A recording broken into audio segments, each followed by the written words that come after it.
Welcome to the Channel for Grace. Gobind will be live shortly. Book a tarot or astrology reading on our website, channelforgrace.guru, and check out our latest programs and classes. Please give us a share and a like, and we hope you enjoy the broadcast.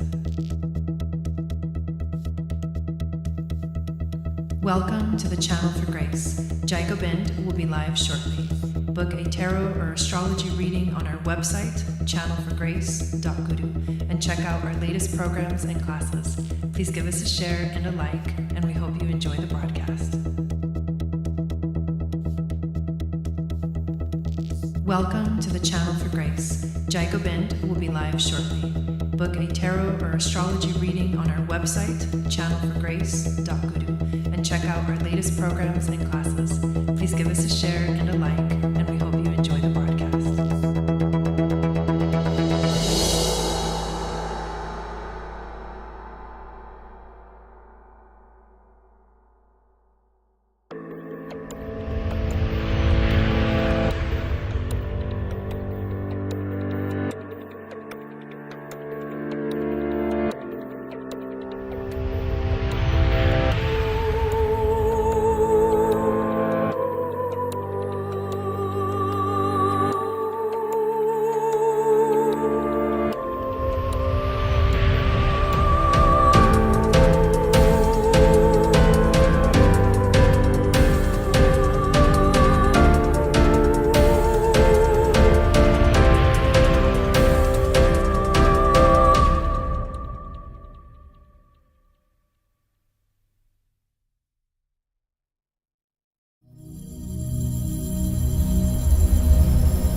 Satnam, and welcome back to the channel. My name is Gobind, and this is your Channel for Grace. Thank you guys so much for being here live, and thank you to those of you that are watching the replay. We are here tonight to do some mini readings, and I was having some electricity issues earlier, so hopefully everything will be fine and nothing will turn off, but if it does, I will do my best to come right back into the broadcast.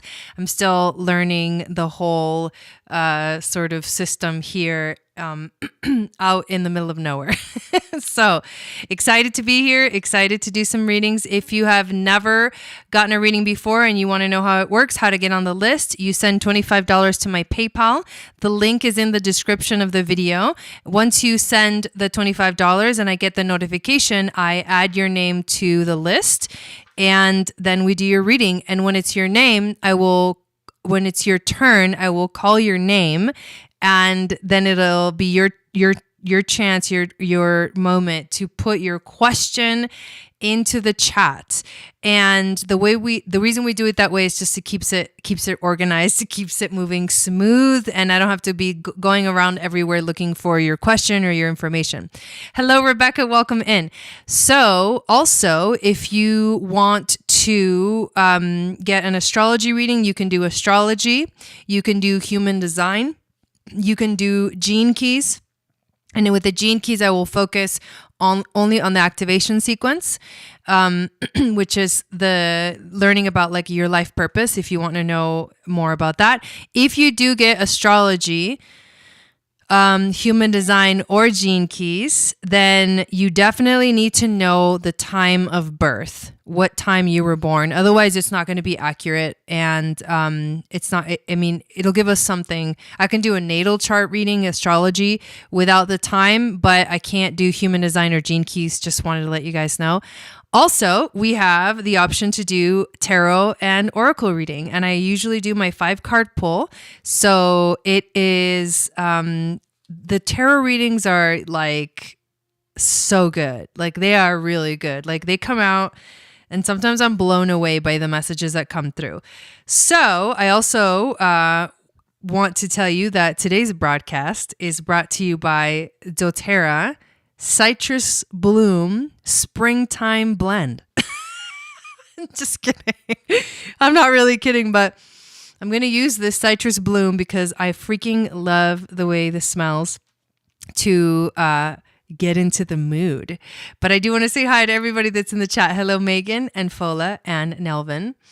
Okay, here we go. So here's what we do. You put just like a couple drops on your hand, and then you rub it, and then you smell it. Oh, so good. And then you can put it on your hair if you want to.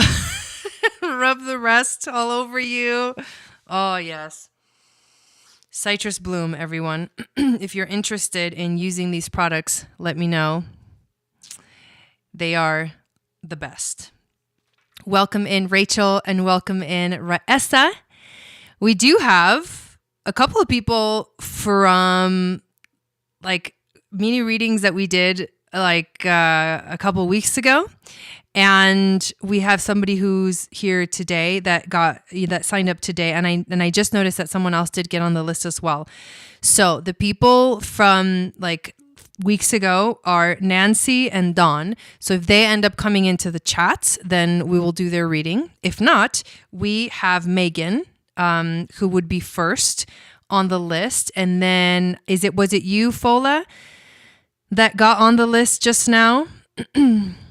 Just want to make sure I know what we're dealing with here. Hello, Christy Ann, and hello, Rebecca. Welcome in. So yeah, somebody did get on the list. I think it's Fola. Yeah, Fola. Okay. So Fola would be after Megan. All right. So why don't I don't think Nancy or Dawn are here right now. So let's just go ahead and start with you, Megan. Feel free to ask your question and we will dive right in.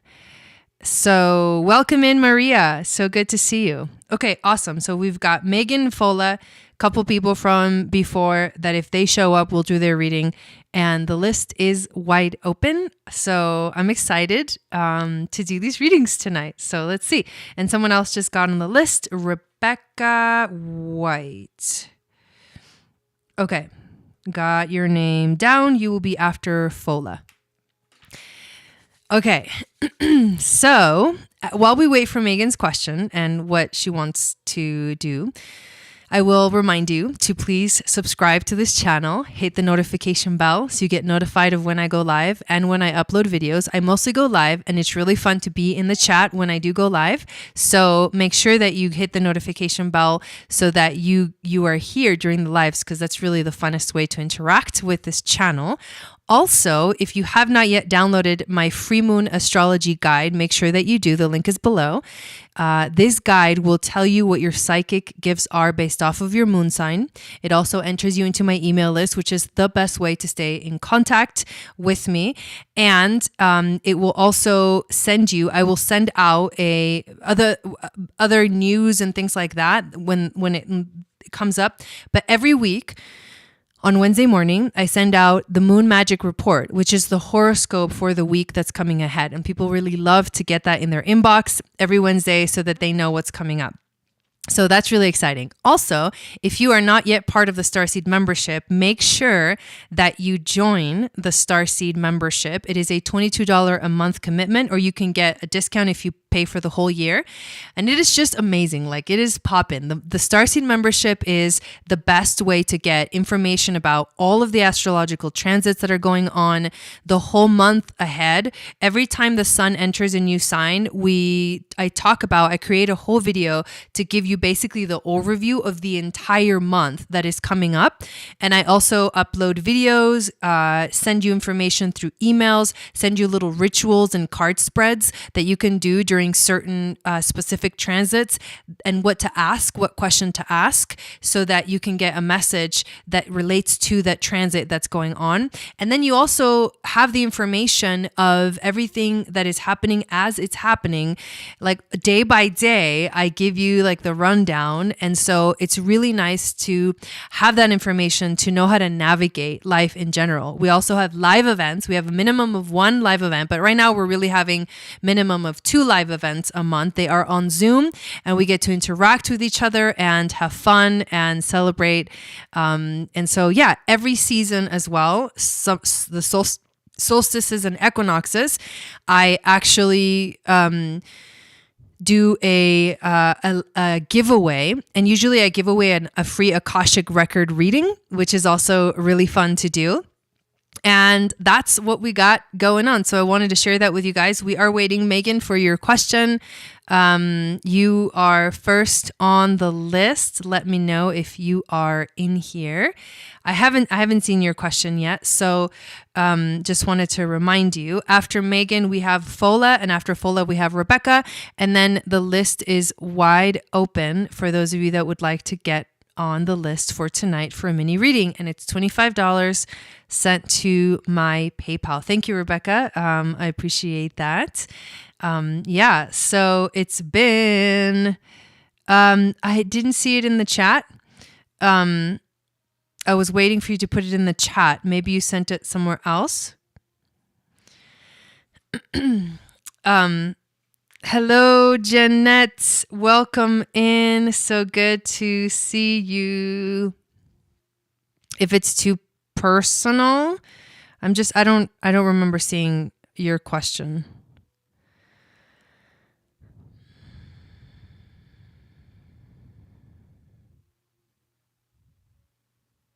Yeah, I'm not seeing it. Nope, I'm not seeing it. So yeah, just put it in the chat again. If you can, that would be awesome. And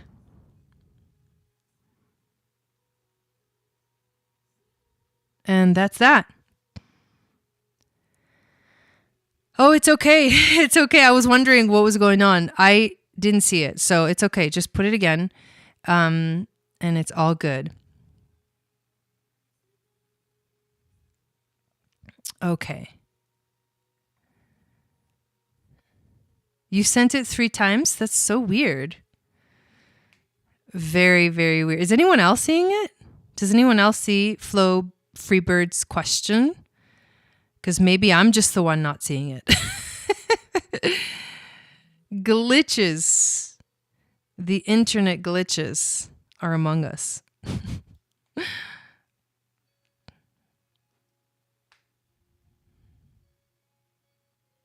Yeah, I think that's what she's doing. She's typing it in this chat. Hello, Valerie. Welcome in. Yeah, I think she's trying to type it into this chat and it's not going for some reason. Okay, so Rebecca says she doesn't see it either. Okay, so something's up. We'll get it though. We'll figure it out. If you need to send me an email, you can do that, or Instagram, then I'll get it. Okay, here it is. It came through. So we found a place to love.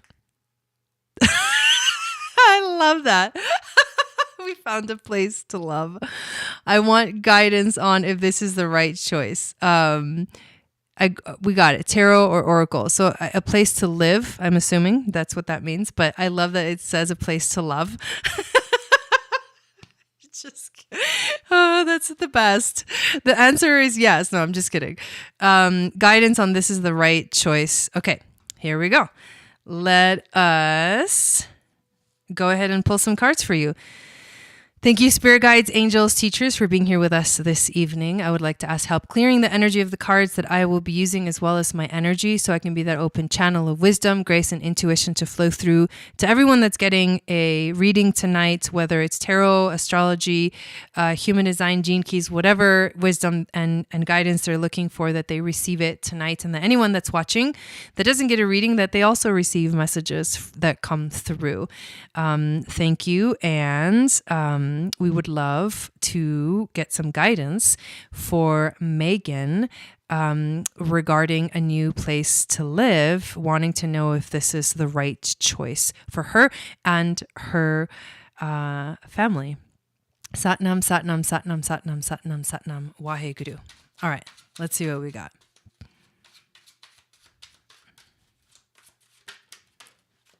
Okay. So that came out reversed. What is the challenge?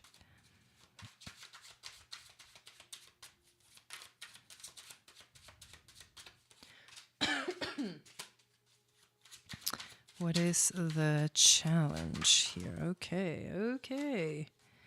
Another reversal.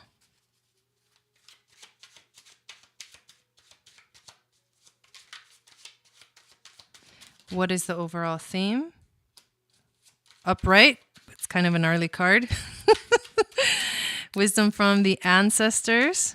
What do we got? What do we got?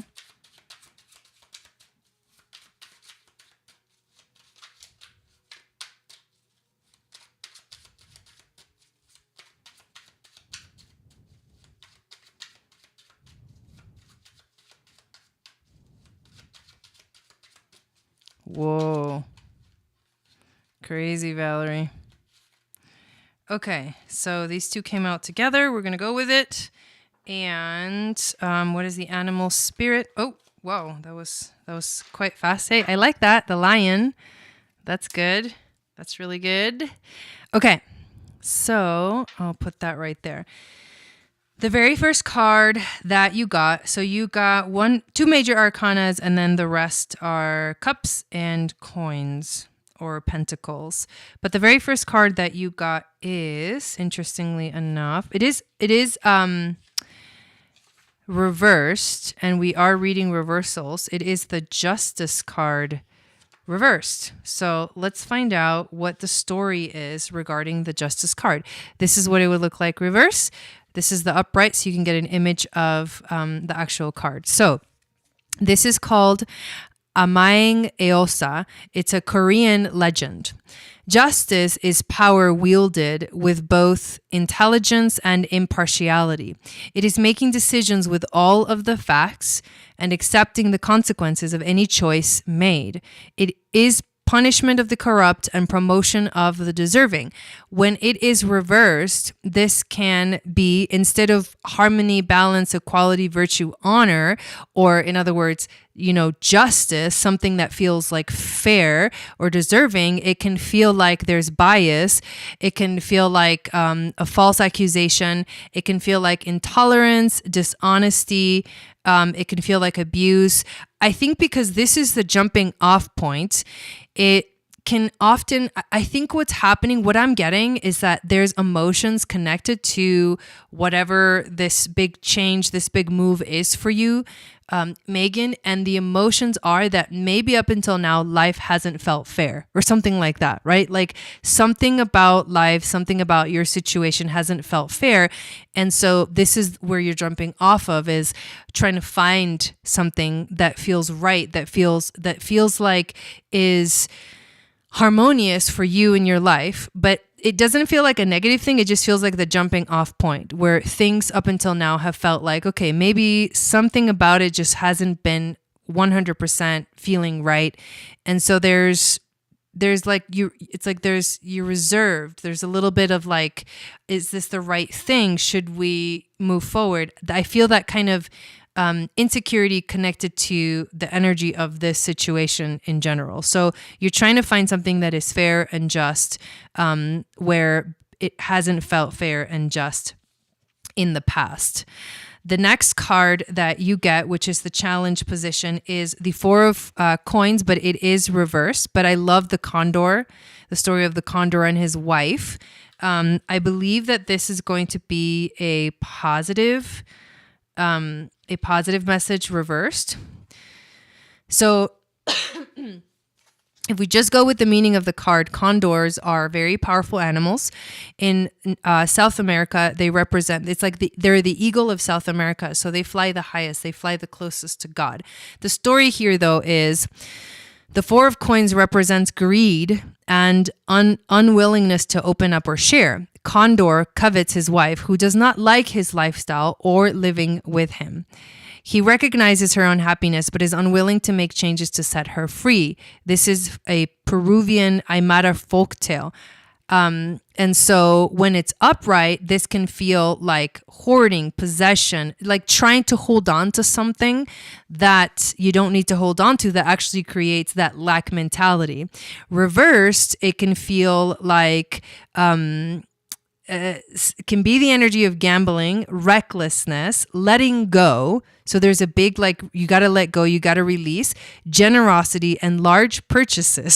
So for me, it's like when you think of the energy of, holding on to something, if it's reversed, what this means is that in order to, you're having, the challenge right now is that you're having to really spread yourself out to really open up and to open yourself up to the vulnerability of like what we could consider a big purchase, right? Something that is like a strong commitment. And I think that the lesson here is that it is in the opening up, in the releasing, in the being vulnerable to who knows if this is going to work out or not.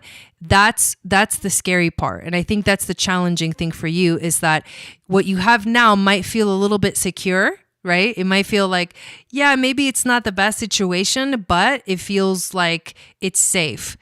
And so going into the other realm, the unknown, is having to let go of the control or let go of that sense of security or sense of safety, and being vulnerable to whether it's almost like it feels like we're gambling with our lives, that kind of thing. Although it's not that extreme, but that's what it feels like because there's the fear. So the beauty about this is that the challenge is to like let go and release and make the space for it. I think that is more important for you energetically. It's like you have to make the space for it. Try not to hold on to something that feels safe, but maybe there's something so much better on the other side. The overall theme that you get is actually the 5 of Cups. And the 5 of Cups here is the story of La Llorona, which is a Mexican folklore. The 5 of Cups is useless regret without learning. Jealous of her husband's new wife, La Llorona drowns her own children, and now her wailing ghost wanders the earth. She continues to wallow in grief, refusing to seek redemption or happiness. So what this card naturally represents upright can be self-pity, guilt, regret, stagnation, and depression. So I think that, these are kind of heavy cards that you're getting for this situation. And I think we're going to get some more, clarity when we get to the wisdom from the ancestors. But it's painting a picture of things have been challenging, emotionally challenging, especially like the grief, right? I feel like right now what's happening is you're processing a lot of grief, maybe even that feeling of guilt, as to guilt for maybe not figuring things out sooner. Maybe life has felt like it has been stagnating lately, and that causes depression. So the important thing to recognize here is that obviously all emotions and everything that we're processing it's always going to change. Like emotions don't stay the same forever.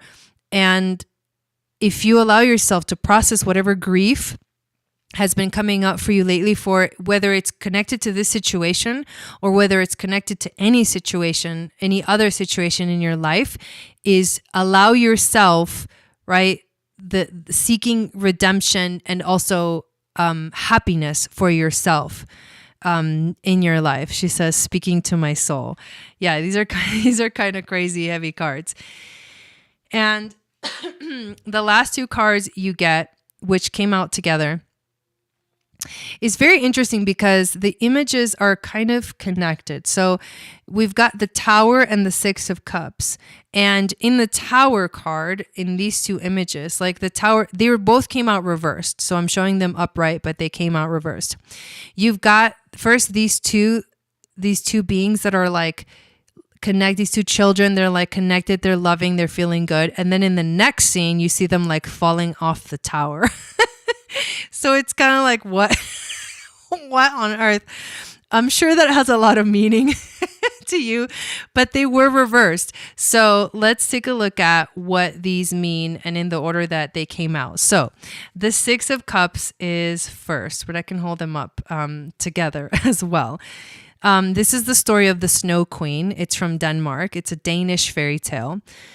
The 6 of Cups evokes a nostalgia for sweeter times. Kai and Gerda are best friends as children, but when Kai is struck with depression, he leaves with the Snow Queen. Wow. Through many adventures, Gerda saves him, but by then, innocence is gone. Wow. Whoa, that's an intense story. It was reversed. So what does this mean? If it's upright, it can be like nostalgia, looking backwards, like looking at the past. But since it's reversed, this is you stepping into the future. This is you letting go. Look at this. It says leaving home. Rose tinted glasses, leaving home. That's really interesting. Moving forward, letting go, leaving home, moving into the future. Wow, that's the message from your spirit guides. So the last of the tarot cards is the Tower card reverse. And that, I think, that gives us actually a lot of insight. So this is a story of Rapunzel, Germany, a German fairy tale. The Tower is about feeling safe and secure before everything is suddenly upended. Beliefs are shattered, understandings ruptured, and everything is destroyed, right down to the very foundation. Perhaps the foundation was flawed to begin with. When this is upright, it can be massive change, upheaval, right? We know what the Tower card represents, but when it's reversed, you can be feeling trapped. You can be delaying, trying to delay something, right? Trying to delay, like resisting, like the falling out of the tower, fear of pain and avoidance. So, I mean, that says a lot. Like, Megan, you're going through a lot. And I think this is a very emotional time for you. But think about the message of you got to move into the future. So resisting moving into the future, like the cards are saying, it's time to move forward into the future. Resisting it is only going to like elongate, the amount of time that you get to the other side. What's beautiful here is that I think that what's going on is there's just a lot of fear about it. There's a lot of fear about the change. There's a lot of fear about the shifting. It's like there's a lack of surety, right? All the tears. And it's heavy. It's heavy because there's so much. What I feel is that there's so much going on beyond just this we found a place to live thing, that it's all mixed in together, and it's hard to find the clarity of this situation because there's so much going on at the same time for you, especially in your emotional world. The lion is here to help you. Okay, we're getting ready for Leo season. I think this is really powerful. The lion is patient. It is regal. It is a complete master. The lion is a master of the fire element and the living mascot of self-transformation. Right, your nodes, which one is it? South node or north node? A lion personality dedicates their life to personal and spiritual growth, which I know that you have just naturally from knowing who you are, and just like the little bit that I know about you, like your soul has dedicated itself to spiritual growth, like 100%. Therefore, the lion is respected by all, but known intimately by a few. Some mistake the lion as hard to access or aloof, yet those with a keener eye know better. Lions are observant, stealth, and precise in their words and actions. They do not waste energy or resources. This card reminds us that self-mastery is available to all, no matter where our quest begins. When you're in balance with this energy, this is the epitome of peace and strength. You need to show your strength here. That's really important. You have to show your strength.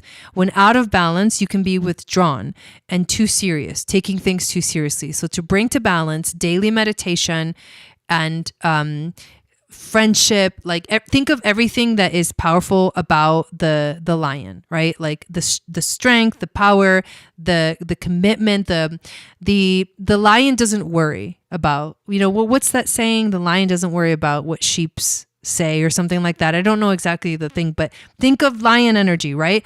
Lion, Leo, South Node is your strength. This is actually your strength. It's also, in a weird way, the comfort zone is to always Think about yourself first, which can sometimes obviously become a flaw. But if you step into the leadership quality of the lion, you will know exactly what to do next, because the lion does not worry about anything. The lion knows it's the king of the jungle or the whatever, and it understands its power. And I think right now you need to remember your power.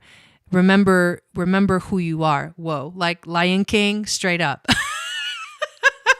Remember who you are, and you will receive that clarity by way of your showing up in strength as a leader in your life. All right, that was quite a lot. Powerful message. Next we have Fola. And I appreciate you getting a reading, Megan. I hope that that it brought you a lot of insight and confirmation, affirmation, however it came through for you. And I got a text my mom because she just tried to call me. Just got to tell her I'm live. You're welcome. You're welcome. So I'm going to check the list and see what we got going on over here. And okay, so after, oh wow, we got quite a few people that got on the list that I didn't even notice. Okay, so after Rebecca White, we've got Rachel.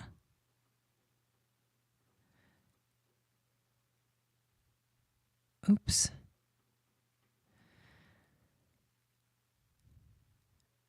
Okay, what's going on with that? Interesting.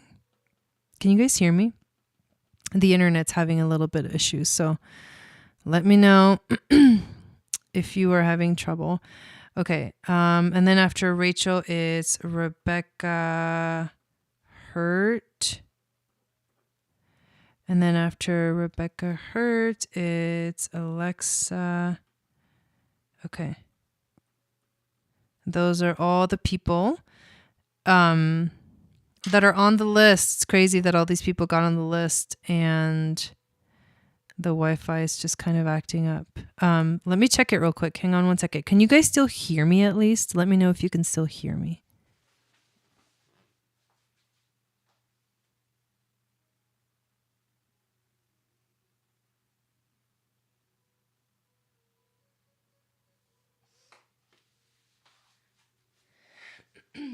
Should be working just fine. It's having a little bit of a issue, but I think it's going to be coming back. So hopefully it comes back. If you guys can at least hear me, that's the most important thing. Yeah, it's just coming in and out right now.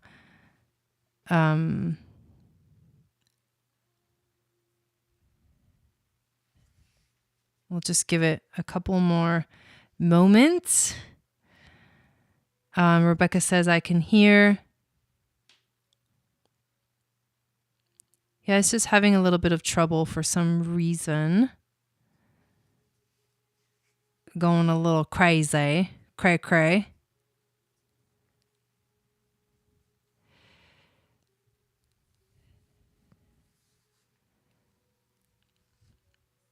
I'm just waiting for it to come back. But in the meantime, we can take a look at Fola's question. Let me actually reposition it and see if it changes a little bit. And I can also, let me disconnect my phone from the Wi-Fi. And so I don't know if that's gonna help. Okay.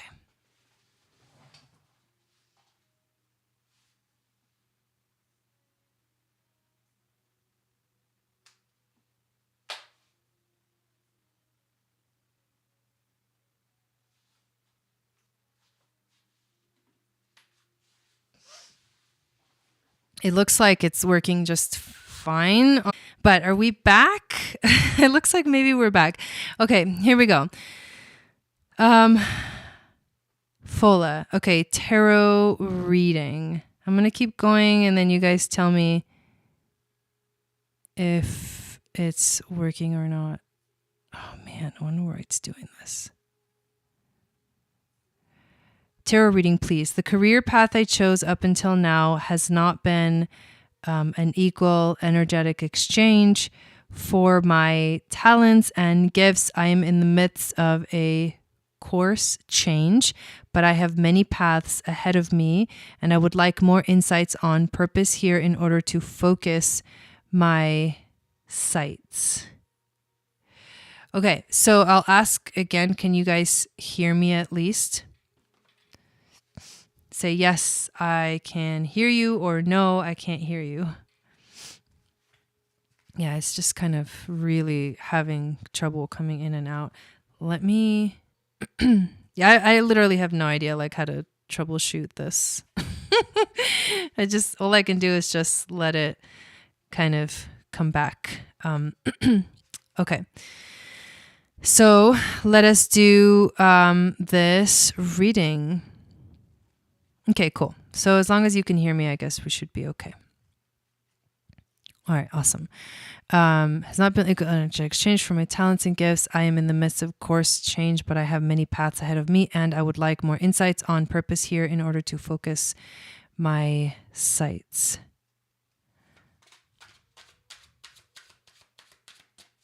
Okay.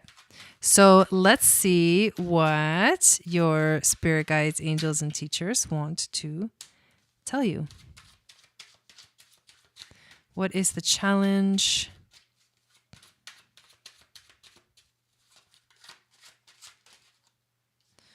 There's that, and there's that, and then wisdom from the ancestors. Here we go. You get a lot of reverse cards. It's interesting because there's been a lot of reversals lately. Okay. All right, here we go. We'll just keep going and hopefully this will fix itself.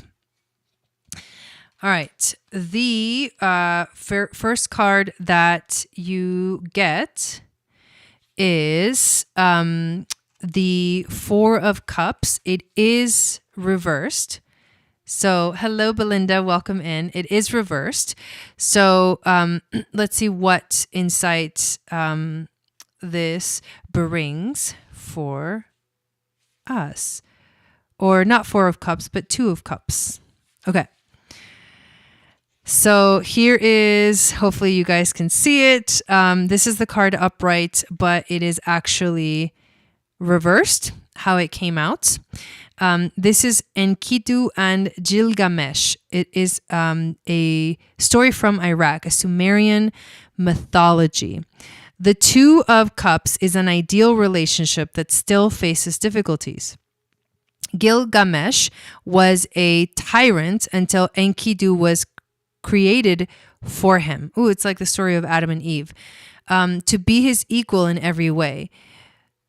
Though their initial meeting was rocky, they came to love each other very much as opposites who complete one another. Well, it's like a twin flame story in a way, but it came reversed. And so when this card is reversed, it can feel like there's an imbalance. It can feel like there is discord. It can feel like there is separation. It can feel like there is incompatibility or power imbalance. And from what you described, right? Your relationship to work or your career, this is what it feels like. It feels like there's discord, not balance, incompatibility or imbalance, power imbalance. So it makes it challenging for you to feel good in this relationship that you would call my relationship to like my career. And that's the jumping off point, is that things just don't feel right. The challenge for you is the Eight of Swords. And this card did come out upright. So the Eight of Swords is donkey skin is the story. It's from France and it's a French fairy tale. The Eight of Swords represents being caught up in your own insecurities. Donkey Skin was forced into hiding to escape a bad situation. Now she is faced with the decision to continue the life she has created, step out of her self-made prison. That is so interesting. This card can be anxiety. This card can be victimhood.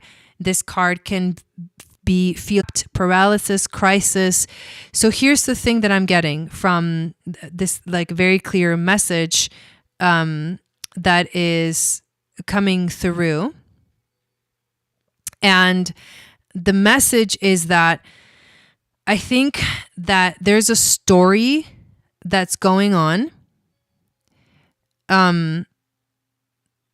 There's a story that's going on right now. And can you guys hear me? Sorry, it's like really acting up. It's losing its mind right now. The connection. It's like jumping in and out, in and out. I'm asking again because I can see that it's very glitchy when, like, as I'm playing it on my phone. And yeah, it's just like in smooth streaming. So I'm going to just bring the thing over here for a second.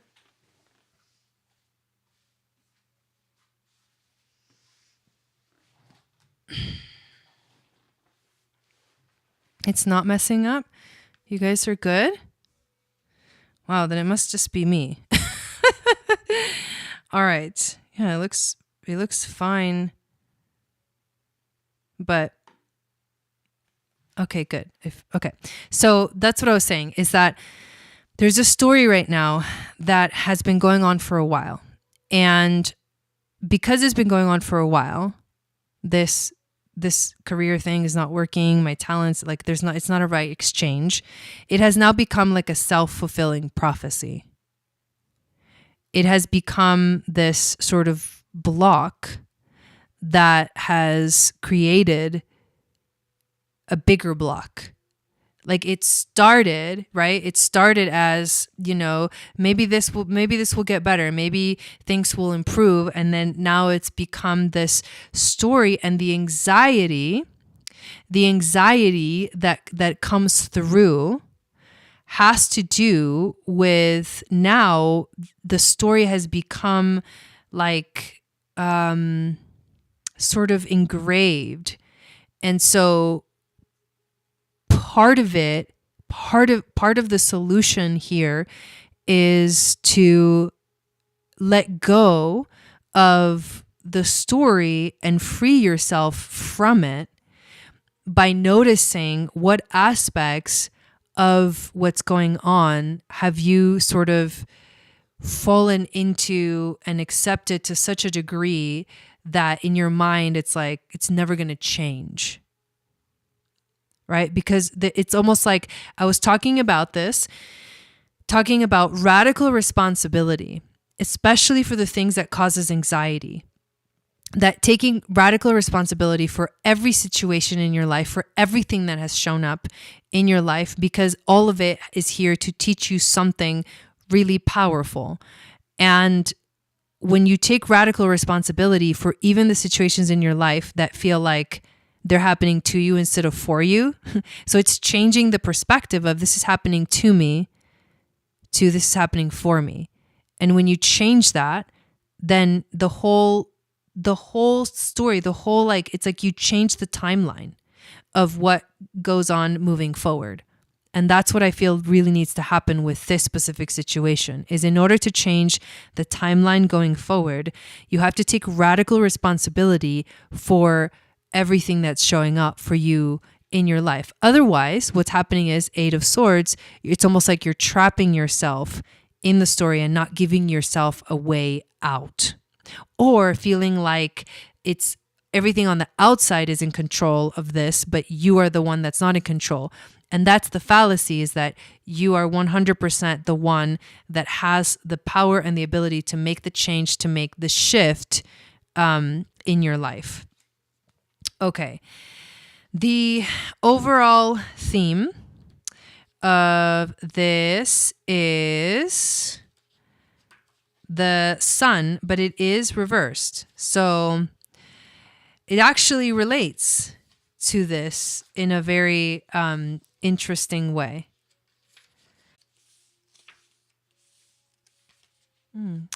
It's hiding from me. Where is the story of the sun? There it is. Okay. So it is reversed, but this is what it looks like upright. It's kind of this Egyptian. It's the sun god Ra. It's an Egyptian deity. The sun is success, birth, confidence after passing through difficult times.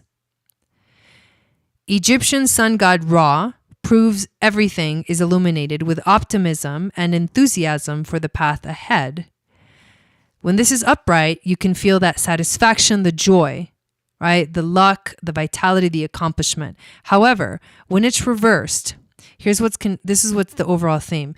Missed opportunities, delays, doubt, fear of missing out, repression. So think about what's happening. This matches perfectly the cards that we just got. Things feel out of balance. There's a part of you that's accepted it or that doesn't realize how much power you have to make a change and to free yourself from the situation. And because of that, what's causing is you to not see the joy, the true joy that is available to you in your life, and maybe causing you to miss opportunities or delay the joy that is just around the corner, or doubt yourself or, your life, all of that stuff. It's important for you to recognize how much of this is that the mind taking over, because the mind right here in this situation is playing a really big role. I keep getting that as a very clear message. Okay. The wisdom from the ancestors. We've got the Three of Cups and the Ace of Coins, but they did come out reversed. So let's take a look at what this reversed energy means for you. Starting with the Three of Cups. So the Three of Cups is Apsapa from Cambodia. It is a Hindu mythology. The Three of Cups represents camaraderie, I can't say that word, and a good time. The Apsara are celestial beings of the sky known for dancing, partying, and fornication. The joyous group oversees fertility rites, the performing arts, and the fortunes of gambling. When this is upright, this is like a card of celebration, community, friends. However, when it's reversed, there could be an energy of overindulgence, infidelity, disintegrating bonds, gossip, isolation. So this is so interesting because your spirit guides are saying everything feels like it's upside down, but it can be amazing, but somehow it feels like it's the wrong timeline. Like you should be feeling amazing. You should be feeling joyous. You should be feeling all this like beauty in your life, and you should be celebrating and enjoying your life. But somehow it's like the reverse is going on. And I think beyond that, because you also get the Ace of Coins, which is also came out reversed. It is Jack and the Beanstalk, the English fairy tale from England. The Ace of Coins represents a new beginning, financial opportunities, prosperity. The origin of this gift may be unexpected, like magical beans, but through nourishment and support, the benefits could be miraculous. It's time to make your dreams a reality. But when reversed, this can be like bad situation with finances, excessive spending, greed, stinginess, poor planning. It can literally be, instead of the new opportunity that is here to like take you into the next place, it can be like there is no opportunity. It can be like we wasted our money, we wasted our energy. We don't see the new beginning. But like I said, the key to this entire energy, this whole sort of mentality, this whole story is the Eight of Swords. This is the key to the entire thing.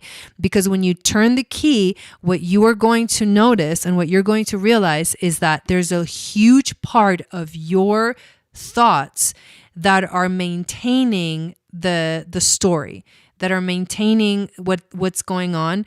And and now to the point where you have trapped yourself within that framework of mind. And to get yourself out, radical responsibility. Radical responsibility. Open yourself up to see the power and ultimate truth, and it will change your entire viewpoint. Because most of the time, when we are trying to understand something, it's we're not seeing the perspective. There's something about the way where we're seeing things from, this is always true, that makes the biggest difference. And for some reason, that is what's coming out stronger than anything else in this message. And I hope in some way it is resonating with you. The animal card that you got is the moth. The moth. So the moth can be impulsive, hasty, wishful. The moth is sure, look, this is so crazy. The moth is sure the grass is greener on the other side. Same thing, Eight of Swords. Moth energy is at play when we're attracted to easy solutions or anything shiny and new. This can lead to unfinished projects, disappointment, or burnout. It's helpful to remind moth personalities that life is complex. No matter the illusion, no one is exempt from the trials and tribulations of this great journey. Practice seeing life as an infinite mystery rather than wishing it was easier or different. Wow. That is a powerful message coming through for you, Fola. When in balance, you will feel enthusiastic and whimsical. If you're out of balance, you will feel the opposite of that, right? And to bring to balance, finish a project. Finish a project. Like finish something that you started. Make a decision. Decide to free yourself from this story. Decide that this is not the story that is happening to you. That this is the story. This is you're taking radical responsibility in your life, and you are understanding what's going on from a different and a higher perspective. And this is completely going to change and revolutionize the way that you are actually experiencing the situation in your life. Well, that's what I got for you. Thanks again. Thank you for playing during that crazy hiccup with the connection, but I'm glad that you were still able to hear me, and I think we're back on. So Rebecca White is next. So whenever you're ready, put up your question. And I did see that Kimberly also got on the list.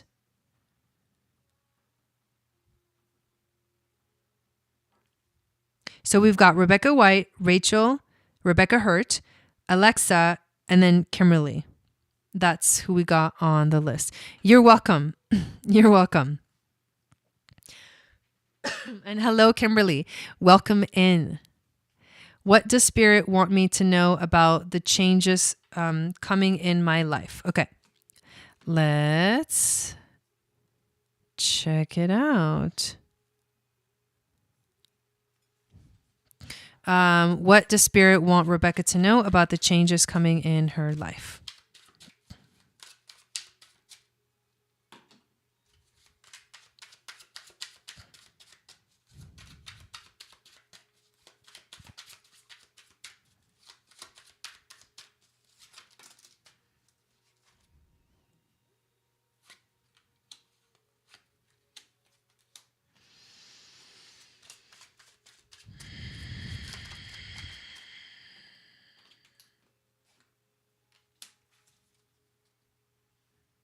Okay. And what is the animal spirit?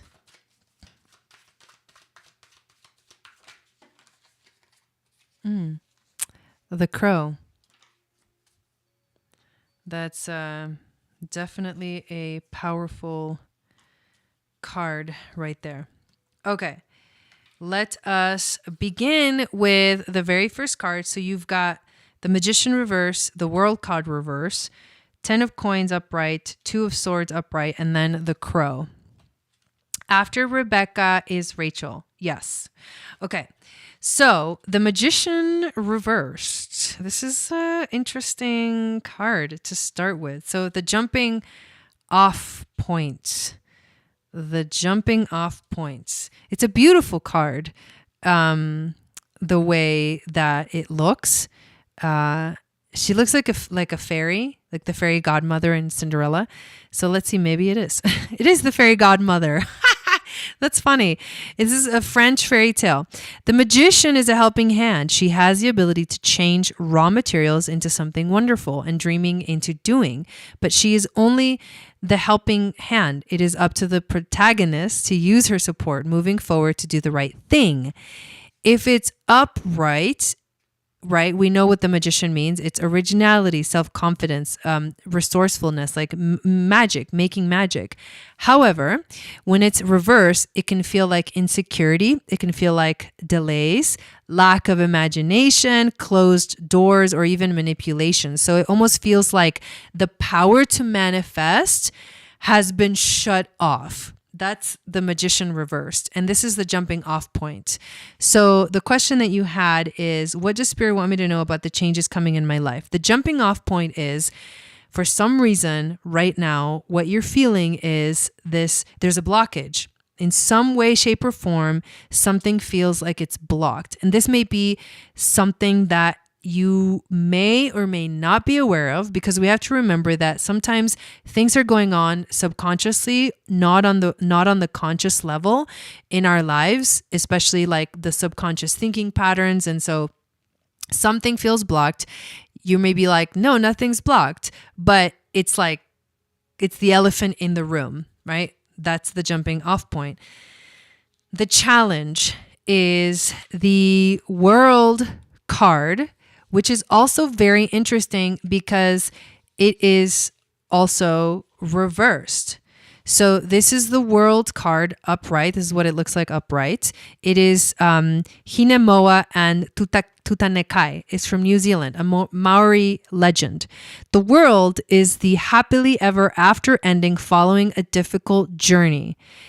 Hinemoa and Tutanekai represent the victorious conclusion, a positive outcome most desired. However, a conclusion also heralds the start of a new journey. When this is reversed, this can feel like imperfection, disappointment, shortcuts, short-sightedness, and anxiety. So, right, look at this. The power to create and manifest has been blocked, which normally when it's upright, you can manifest beautiful things. You can finish things off. You can complete a powerful journey and then a new one begins. But somehow the energy to manifest has been blocked, or feels like it's blocked, or there's maybe the illusion that it's blocked, right? However, and it's causing the story to not be finished. The story can't finish unless the block is removed. That's what I'm getting. So in order for you to reach the conclusion, the culmination, the completion of your story, that something needs to end for the new thing to begin. But right now it's almost like, how is it supposed to, how am I supposed to do this when I feel like the anxiety, I feel like the stress from like, this is not ending, like this is still going on. And I feel like what my abilities to like really create and manifest in my life have been sort of like stopped in some way.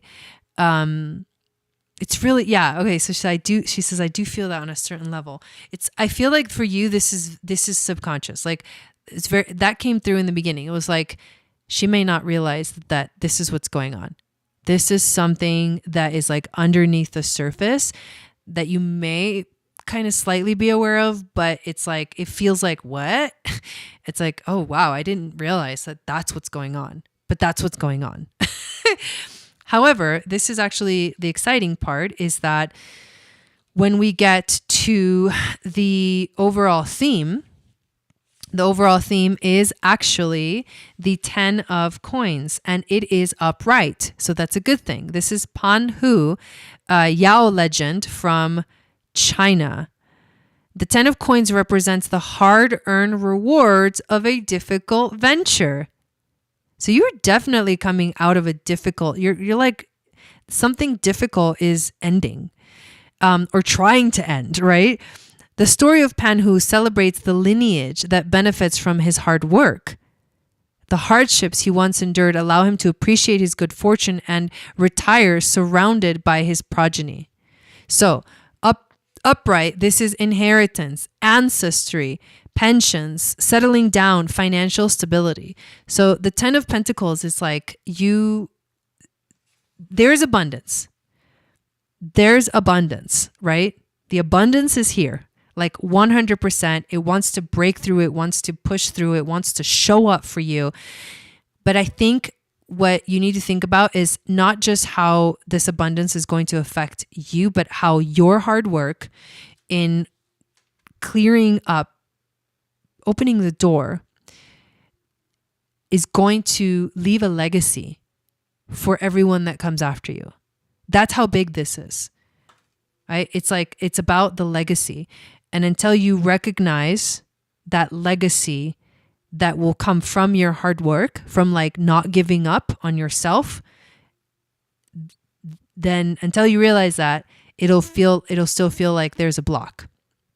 The key to figuring this out, resolving this issue, is to make a decision, because you actually get the 2 of Swords. Look at this beautiful card though.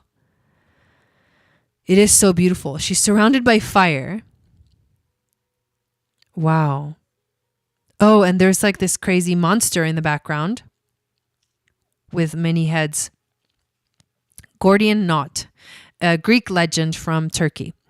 Sita. This is Sita from India, a Hindu epic Ramayana. The 2 of Swords represents being stuck between hard choices. Sita's decision between Scylla and Charybdis is not easy and cannot be made blindly. It calls for self-reflection. This is the spirit guide card. They're asking you to self-reflect. Things can only remain balanced for so long before a move must be made. You need to face your fears. You need to not stop being in denial. And you need to accept, in a way, that something must change. Something must be done. A decision must be made. That's the block. That's the block. It's like you're staying in this energy, but at some point you'll have to realize that a choice must be made for you to release the old story and step into the new one. Yeah. Whoa. That's crazy. You get the crow. The crow is a very magical creature, a very powerful and magical energy. So we started with the magician, right? It was reversed, and the crow also can be the magician. The crow is spiritually strong. It's creative and it's watchful. The crow has long been a symbol of magic. A crow personality is drawn to the supernatural and has a gift for seeing the unseen, knowing the unknown. It is said that the crow holds within its mind's eye the 3 realities, past, present, and future. Ooh, this is about looking at the whole picture. Crow energy is potent and should only be tapped into when the mind is clear. Those with crow tendencies must balance what? Balance their lives with a healthy diet, joyful friends, and regular self-study. When you are in balance, you will be psychic, strong, and clear. But when you're unbalanced, you will be ungrounded and hypersensitive. So that's okay. So now you're like, okay, it all makes sense now. There you go. So I'm glad that that made sense for you. There's a lot there, but I feel like it was a really powerful reading. It was a powerful message that I think brought something from the subconscious into the conscious realm for you in this moment. So thank you, Rebecca. Next, we have Rachel. It is your turn. You can now put up your question in the chat. Definitely. Okay. And then after Rachel, we've got Rebecca Hurt, Alexa, and then Kimberly.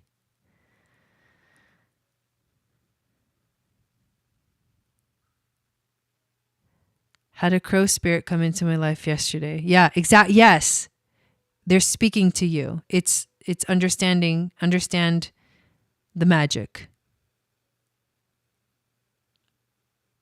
All right, here we go. We have got, let me double check the list real quick because I don't know if anyone else got on it. Okay, no, Kimberly's the last one. Okay, so let's take a little drink break. All right, synastry reading.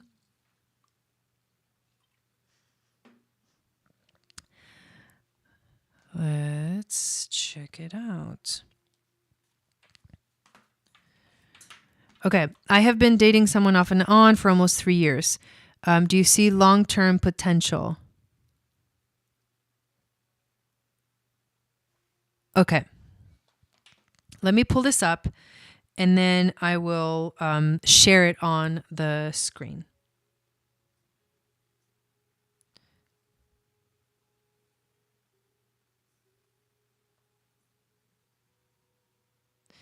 Actually, maybe I should just pull it up now so you guys can see me pulling this up on the screen. You're welcome. Love you too, Rebecca. That's really sweet. Okay.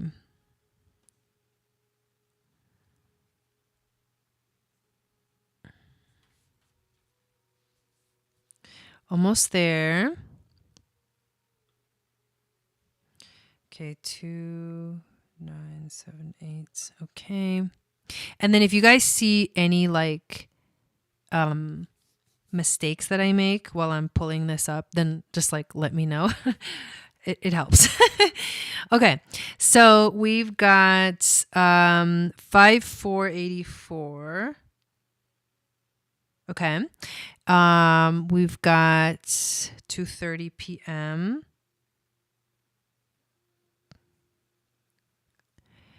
And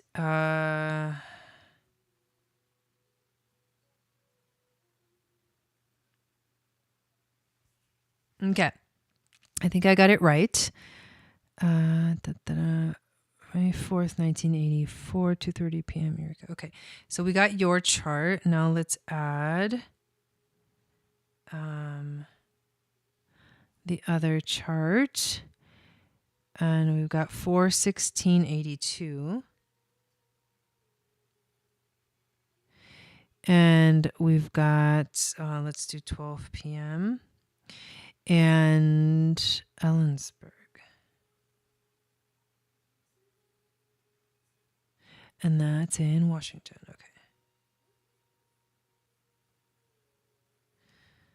Okay.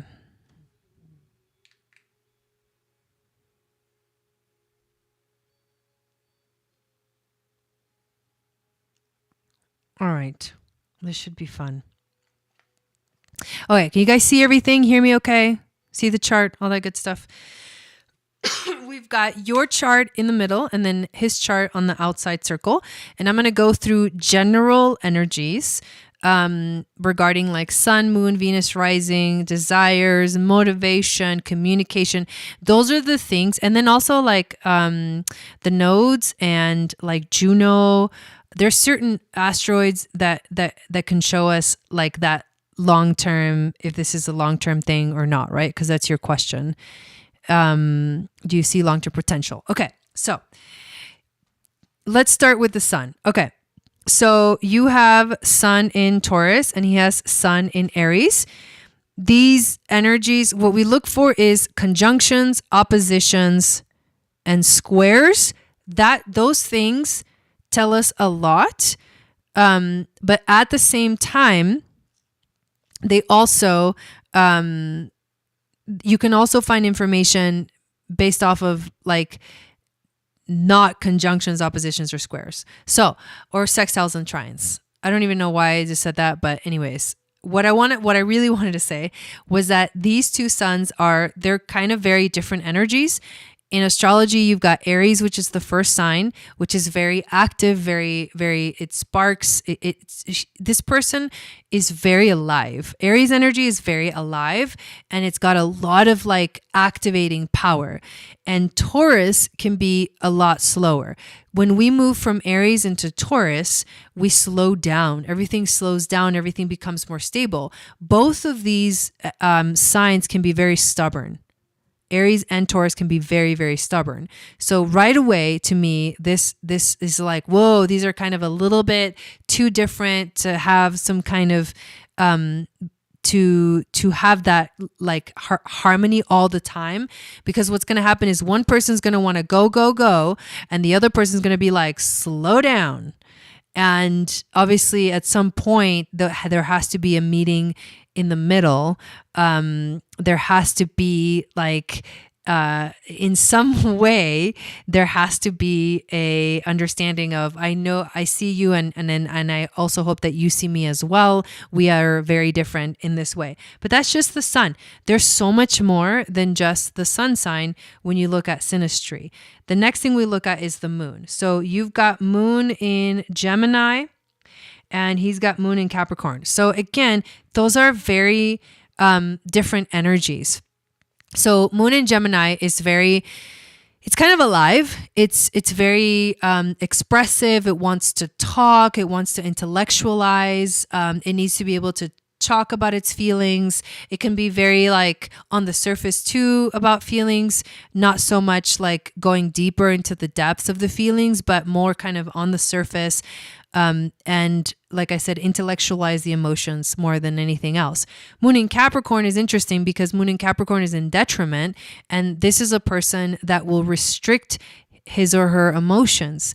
And so because of that, this can feel, it can feel like he doesn't want to feel, he doesn't want to talk about his feelings. Feelings can feel, for someone with moon in Capricorn, like they take me out of control. And so I don't really want to, go into the feelings too much, because I'm a serious person and I'm a responsible person, and that's the most important to me. So they're just different energies. It's not like they match or don't match. They're very different energies. One emotionally, you're more intellectual, and then he's much more like collected, or he seems collected emotionally, when in reality he's just like hiding all these emotions underneath because it's not the world that he likes. So that can be frustrating, especially because when you have like the feminine energy coming into it with, I want to be emotional. I want naturally, that feminine energy is like that. And then you have someone who's like, no, I don't want to talk about it. I don't want to blah, blah, blah. Let's not even go there. That can feel like a disconnect emotionally when you're not able to like talk about how you feel, or the other person's not willing to go there. That's the moon. So sun, moon, so far it kind of feels a little bit edgy. The connection feels like a little bit edgy based off just the sun and the moon. When you look at Venus, so Venus is what you truly desire. You've got Venus in Taurus, so you're very sensual, desires, loves to feel good. Things have to feel secure and safe for you. So you're going to be more inclined to be with someone who has like their shit together, because otherwise you're not going to feel safe. Because you do require like things that cost money are value to you. For him, his Venus is in, let's find it. Where is it? Okay, Pisces. Okay, so this is good. This is good because what's going to happen is, well, for one, Venus and Pisces tends to fall in love really easy. They tend to fall in love because they have this illusion that eventually the illusion breaks because reality sets in, unless the illusion becomes a reality, right? But what happened with Venus and Pisces is they get really super attached to people, and they desire the perfect relationship, the perfect fairy tale, the happy ending, and that's not real. But his moon in Capricorn will balance that energy out for him for sure. But he is deeply emotional and compassionate. That's something that drives him. Like his empathy and his compassion is something of a huge value. And Venus in Pisces is in a sign that she loves to be. She's exalted there. And you have Venus in Taurus, which is in dignity. So because both of your Venuses are in good signs, I think that's a part of why you guys feel that deep connection to each other, is that your desires kind of match, like the desire for sensuality for you and the desire for deep spiritual connection for him is what creates that. It's what links, right? It's the desires, right? It's what you truly desire. And that is the connection that you guys feel very strongly to each other. How you get what you want is Mars. And you have Mars in Scorpio, and he has Mars in Libra. So you are much more determined to do whatever it takes to have what you want. And you will go get it no matter what. Like there is no stopping you. For him, he's much more of a diplomat. So things have to make sense. They have to be balanced. Like you have to weigh the odds. He probably has a hard time making decisions because he gets stuck in the back and forth. But you know what you want, and you go get it, and there's no stopping you. That's very heavy and intense energy. I have Mars in Scorpio. It's gnarly. I also have Saturn in Scorpio. So that's also gnarly. But what I'm saying here is that these are very different energies. His Mars is in detriment, and your Mars is way stronger than his. You have determination and unstoppable power, and he doesn't. That can either run over the top of him. It can cause weird, like you'll get impatient with that. You're like impatient because you're like, why can't you just go for what you want? Why can't you just decide what you want? And it's like, that's not how his Mars works.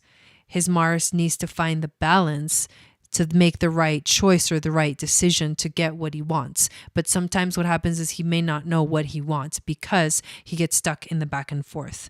Very interesting. Plus, this means that he also has the energy of Mars opposing his sun, which is an internal conflict for him. Yeah, there you go. So the next thing I want to look at is Mercury will tell you whether you guys can communicate well or not. You've got Mercury in Aries. He's got Mercury in Taurus. The only reason why that is going to be okay is yes and no. Again, both of these signs, Aries and Taurus, can be very freaking stubborn. But your Mercury is exactly conjunct his sun. They're in a Cassini point, which means that you understand his soul. His Mercury is conjunct your Venus, which means he understands your desires. This is why that would be a match, because in some way, shape, or form, you have to have a way to understand each other. And when there's conjunctions, that's where the understanding happens.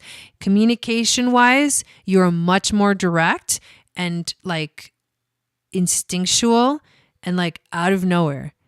He's not like that. He takes his time, thinks through things, and you don't. You just blurt it out, and then you're like, oh shit, maybe I shouldn't have said that out loud or whatever, right? That's Aries energy. But it kind of balances itself out because you also have a lot of Taurus and he also has a lot of Aries. So I think you guys can understand each other, but sometimes there's like the oops, didn't mean to say that. Oh well. Okay. And then let's see. I'm going to look at one more thing. Let's look at Juno, because Juno is about soulmate energy. So you've got Juno in Gemini. He's got Juno in Capricorn. Those are very different energies. So you're going to feel the best with a soulmate that either is Gemini or Sagittarius, because those are the energies that your Juno feels the best with, and Juno means soulmates. He's going to feel really good with someone who has, who's a Capricorn or maybe a Cancer, has Cancer energy, and that's going to be the connection. Now, what I do notice here is that his Neptune is opposing your Juno, and your Vesta is opposing his Juno. So there is an opposition there that can feel like a deep connection, but it's not the best soulmate connection, let's just say. In terms of the nodes, you've got North Node Gemini, South Node Sag. He's got North Node Cancer, South Node Cap. You are here to like go out in the world and enjoy being like in the world. He's here to find nurturing for himself and for others. He's here to focus on home and family. I don't see how that wouldn't be a harmonious connection. It's just very different. It's like a very different energy between these two. The destinies are just different. So here's my overall. My overall is that this is a relationship that is going to require some work. It's not super harmonious. It's just slightly, it's almost, so it doesn't quite match exactly. And so it feels a little bit off. So it's not like it can't work, because there are some beautiful connections like the Venuses, but what it actually is, it just feels, it's just a relationship that will take some work. It's not like, I don't feel like strong soulmate, like energy. Although if you looked at some other things, you could also see different aspects that are soulmate, but that's not something that I do in the mini readings. But anyways, that's my overall like assessment of this. This is the connection that will probably take some work. It's not going to be like easy breezy, or feel like super in depth. It just feels slightly off. That's what I get. Anyways, I hope that was insightful for you. Next, we have Rebecca Hurt, and then we have Alexa, and then we have Kimberly, and I think Zainab, you just got on the list. So let's check that. Kimberly, did you sign up twice? Did you sign up for 2 readings?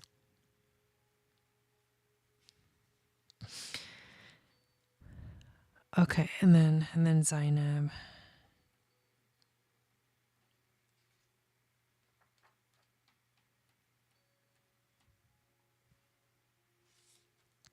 You're welcome. Okay.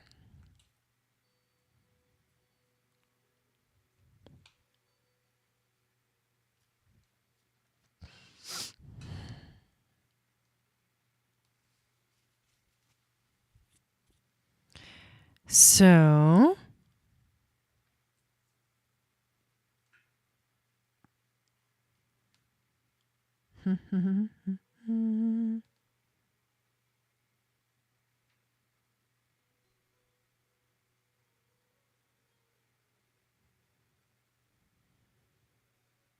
I'm looking for the human design website. Give me 1 second.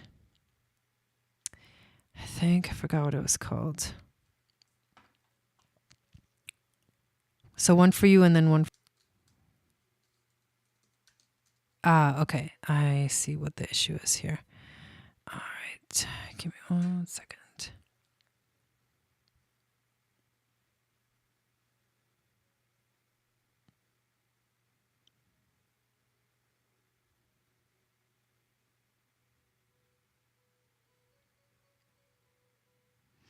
Okay.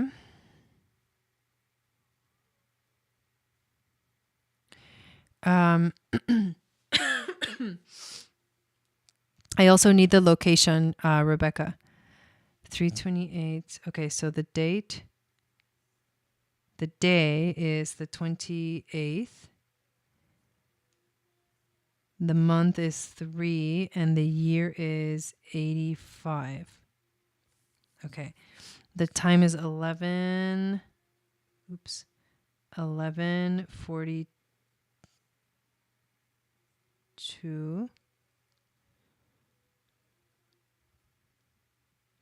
Are you guys able to hear me? Or did it totally just friggin' freeze? Okay. All right, there we go. And then the location.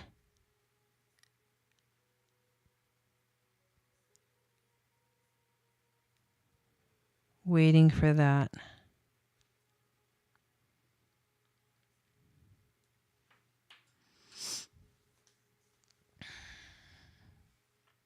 So I'm going to close the list.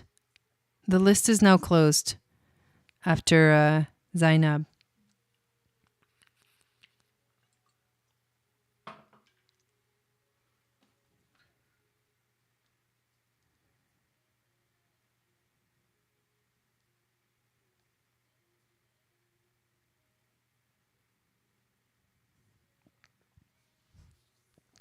Okay, let's see.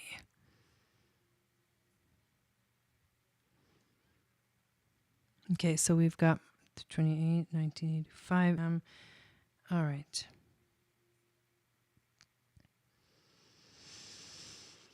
Okay.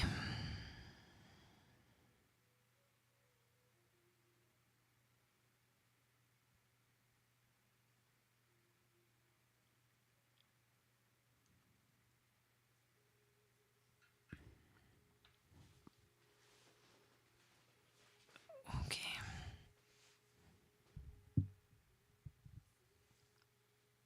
It's taking a sweet ass time for some reason. Okay,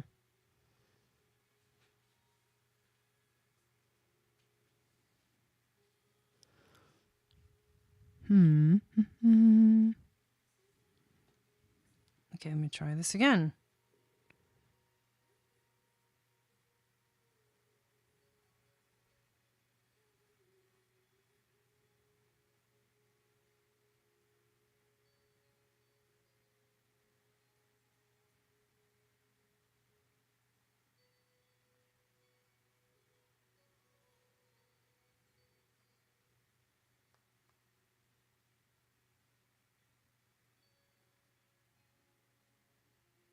Oh, it's because I'm not logged in. Oh my God.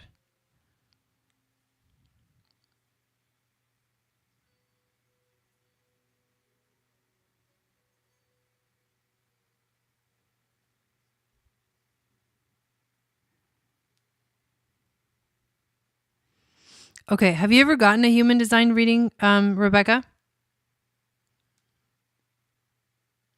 This thing is super lagging.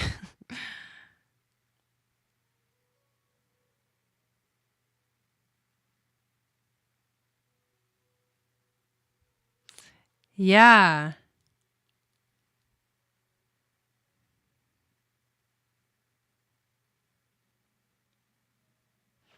Let me actually also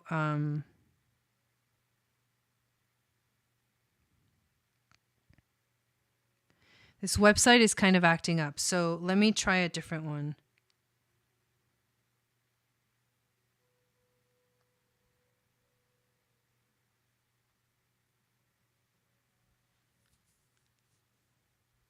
Okay, good. Thanks, Belinda.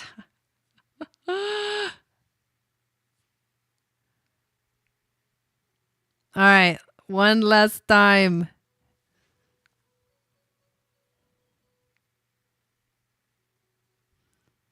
Okay, the year is 85.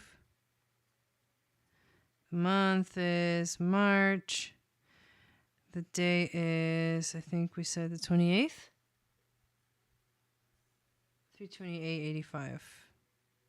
Yeah, 3/28/85. Okay. And then we said 11 a.m. and 42 minutes. And then San Diego. Yeah, it's like I haven't done okay. So March 28, 1985, 11:42. Okay, here we go. Now let's try this. And hopefully this works.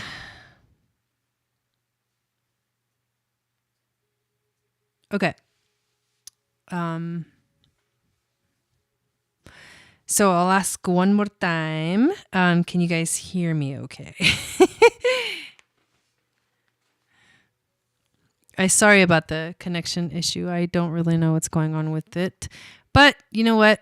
We're doing that. Okay.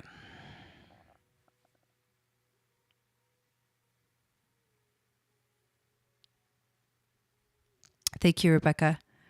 Okay, looks like you can now see. Oh, PM. Uh-oh. Where did I get AM? I don't know. Well, let's fix that. How do I edit to chart? Oh my God. Oh God, here we go again. Okay, year is 85. Holy shit. Sorry, this is taking so long, you guys. March 28th, 11, 2, and it's San Diego.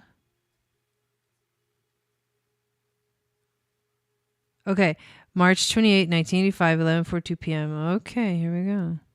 Yes, can hear. Okay, thank you. Well, let's find out what the heck is going on with this.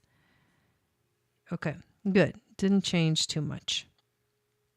All right, so you are a projector. That's the first thing that is important to note. No, you're not the difficult one. It is what it is.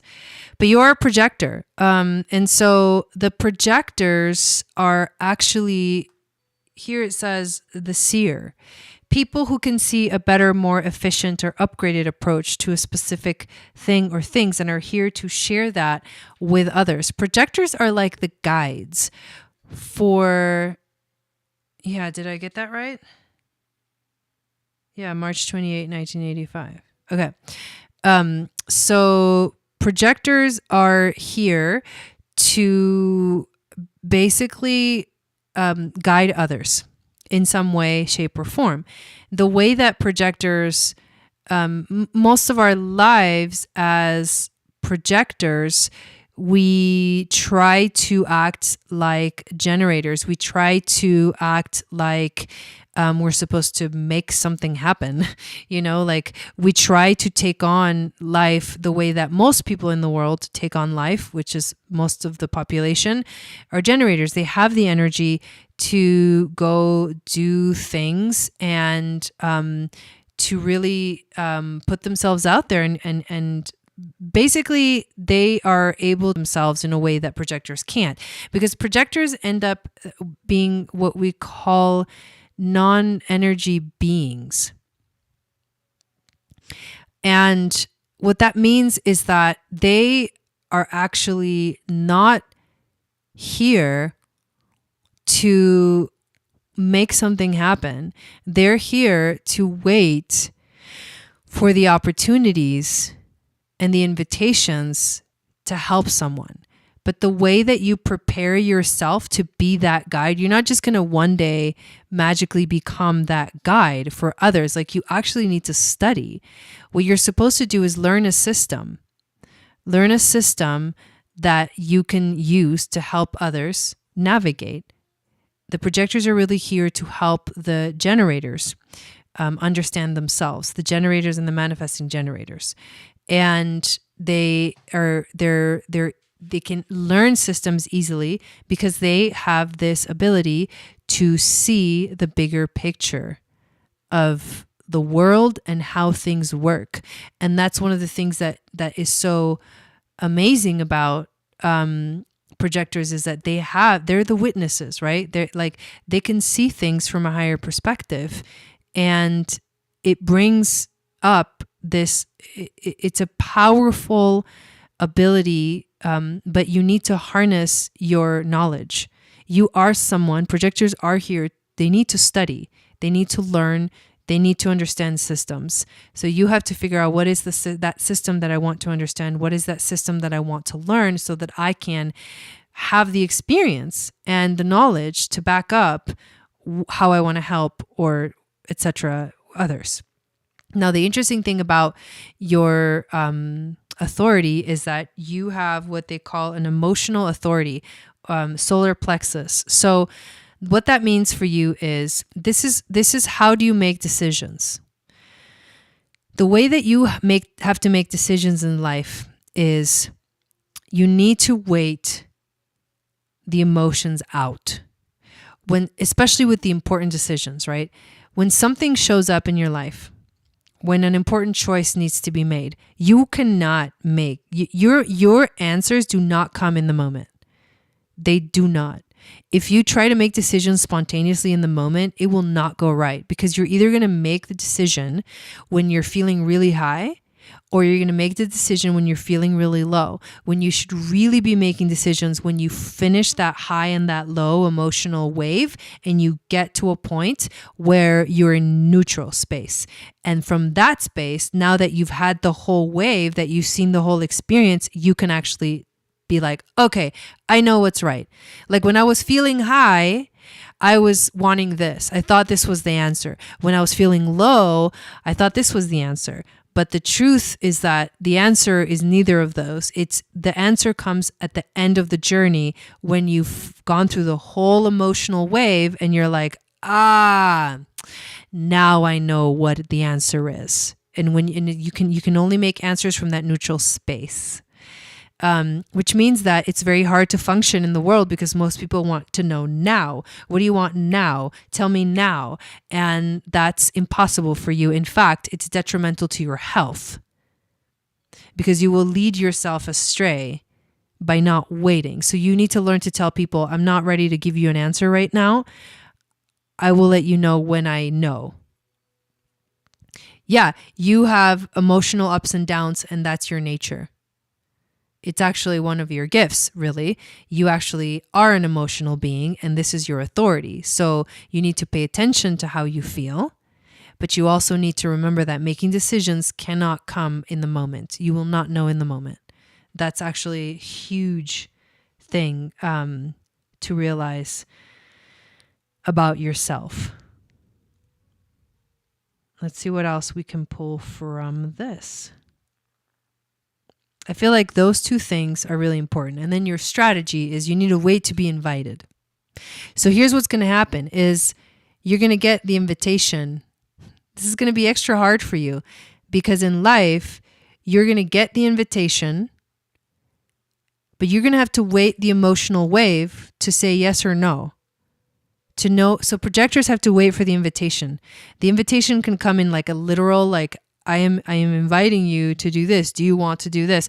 Or it can be an energetic invitation, like somebody energetically opens the door for you to read into someone, because projectors can, what their aura does is they observe, but they also absorb. It's absorbing and penetrating. And that can be very uncomfortable for people. And if they don't want to be penetrated, I mean, honestly, like imagine energetically what it feels like to be penetrated when you don't want to be penetrated. I mean, that is like, I don't even know. I can't believe I just said that, but that's going on energetically. That's the gift of projectors. So you have to wait for the invitation, because otherwise, if you're reading someone's energy, because you do this naturally, and you offer up advice when it's not wanted, really bad situation.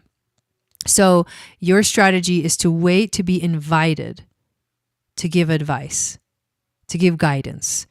You have to wait to be invited. Someone needs to invite you to share what you think. What are your thoughts? What do you think about this? And when the invitation is open, then you're able to say what you think, what you feel, all that stuff. But the thing is that for you, the invitation goes a step further, because you might be invited when you're feeling high and you'd be like, yes. And then you go to the low and you're like, oh, I should have not said yes. And then you get to the neutral and you're like, well, I think I can do it. I mean, that's like chaotic, right? So you need to be like, oh my God, thank you so much for the invitation. I am going to sleep on it, and I will let you know what I decide. Like, you need to learn to tell people that, because that's how you function and that's your actual authority. So that is what I got for you, Rebecca. So it makes sense, right? That you're a very sensitive, emotional being, and projectors you need to let yourself rest. We're not all hermits as projectors, but we need to rest. When you feel your battery getting to about 30% battery charged, that's when you stop and rest. You don't wait. You don't let your battery get to zero. Because if you let your battery get to zero, it's like, that is the worst thing that you can do as a projector. So your battery gets to 30% and you go charge, which means you go take a nap, you go rest, you retreat, you go be by yourself. When you learn to use all of these things strategically, your whole, like, I am afraid of the world is going to change. Your whole view of what's like, you need to learn to use your strategies so that you can perform at your best as a projector. And that's what I got for you. So hopefully that was insightful. I know it was, because human design is the shit. Next we have Alexa. Are you still here, Alexa? Okay, we got Alexa, and then Kimberly, and then the other person that you said, and then Zainab, and that's it. Awesome. I'm glad that it resonates for you. Okay. Going strong, going strong.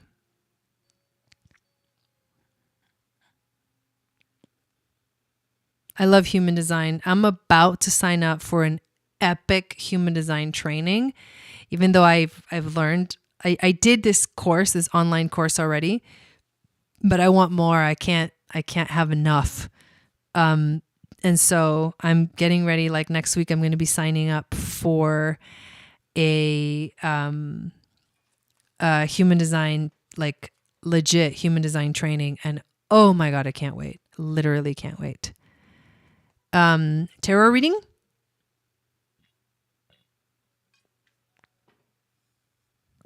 Me too. And in level 2 of the Moon Goddess training, we are actually going to study our human design chart. So it's going to be really fun to go into this stuff.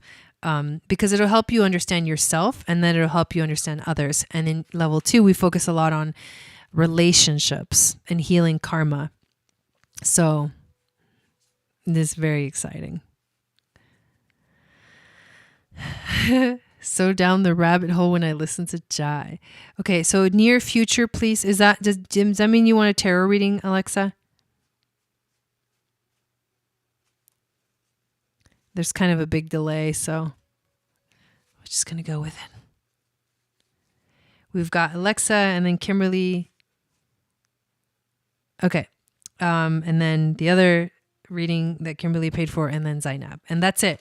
All right, let's see. Near future energies for Alexa. Okay.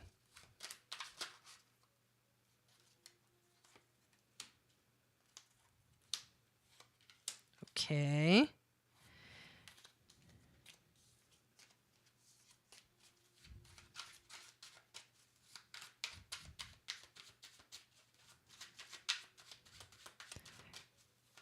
Yeah, Rebecca, that's the worst.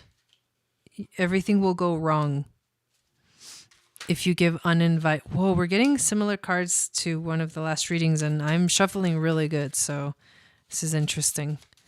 Maybe it's a theme that's going on. Okay, and what is this? Okay. What is the animal spirit?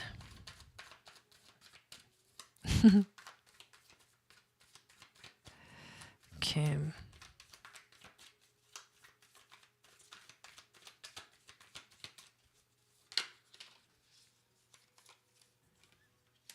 All right. Near future. So let's begin with the intuition card, which is the Six of Coins, but it is actually reversed. So let me show you the picture. This is actually it's kind of a cool image. It's like a grandmother figure.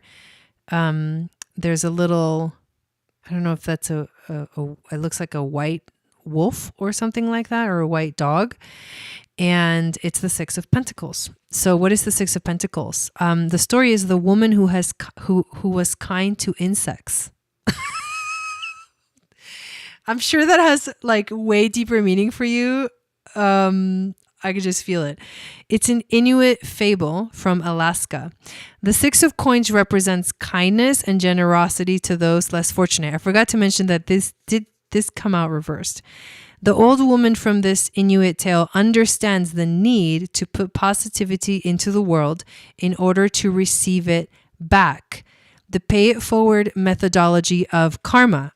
So when it's upright, it can feel like the giving heart, the charity, the generosity, the kindness. However, when it's reversed, this can feel like the abuse of power, scams, extortion, gullibility, greed. And so it's like the energy of instant, like it could, this is what I'm getting. I'm not sure if this is correct, but it's what's coming through.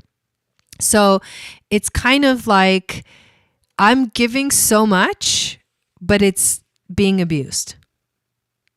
That's the jumping off point. Right? Like you may be giving or have given so much, but at this point it's like I'm drained. I'm drained because it's not being well received. What is the challenge though? The challenge is the Eight of Swords.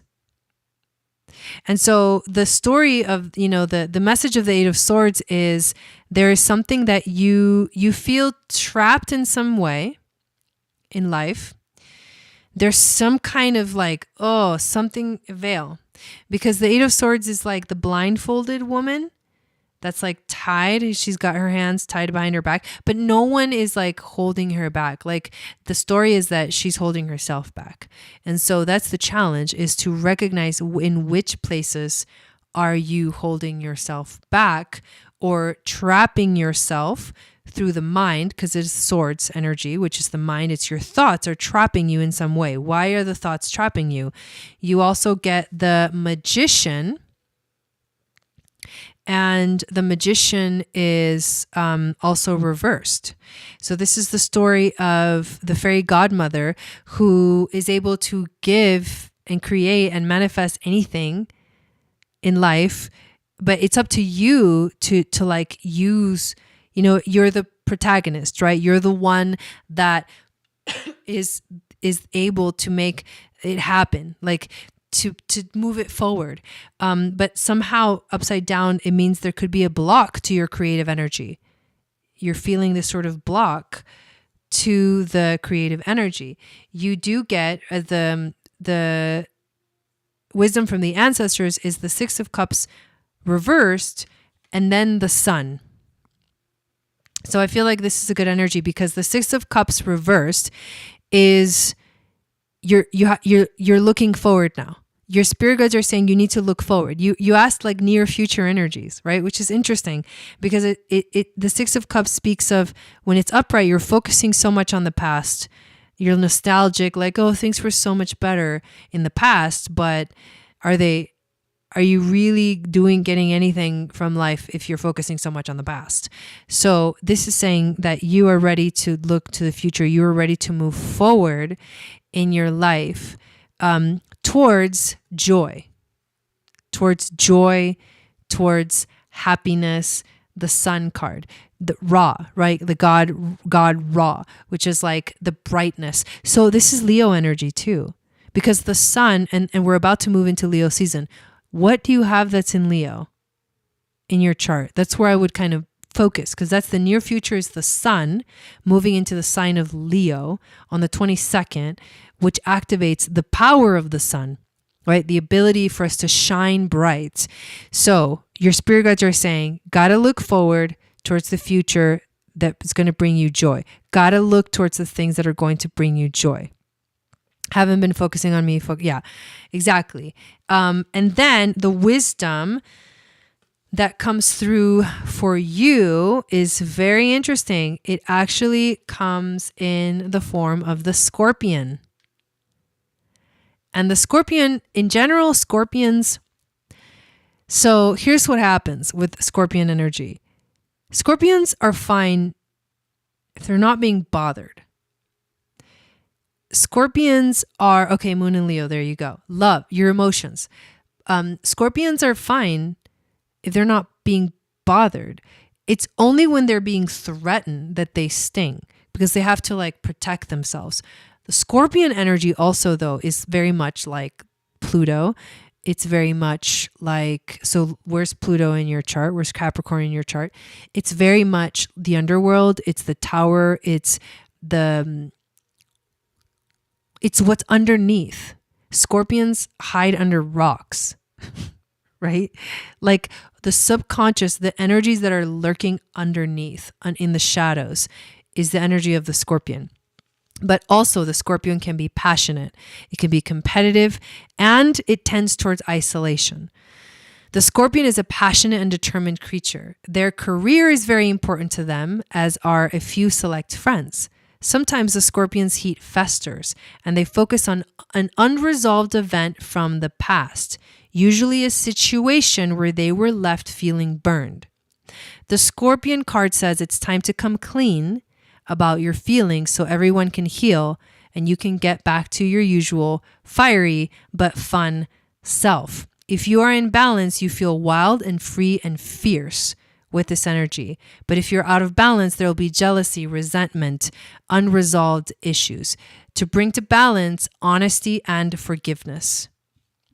So it's time to look forward. It's time to start looking forward and stop focusing on the past, whatever the situation was that left you burnt. It's time to focus on your joy that will come in the near future.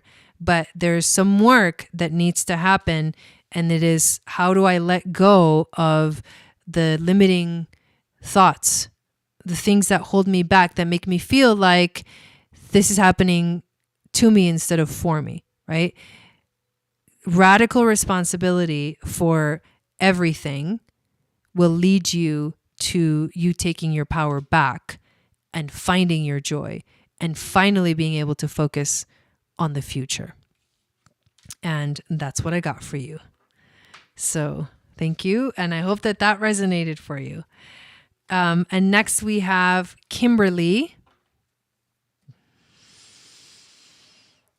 Kimberly is next. And then, yes, thank you all for being here. I really appreciate it.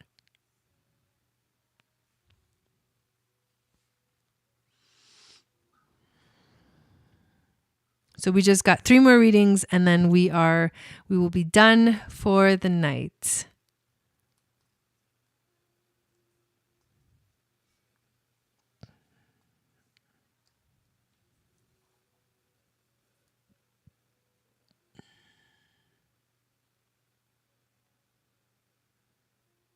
You're welcome.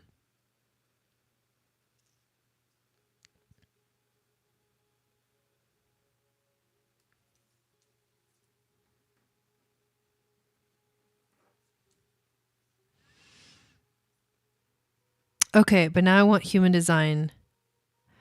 I'm enthralled. Okay.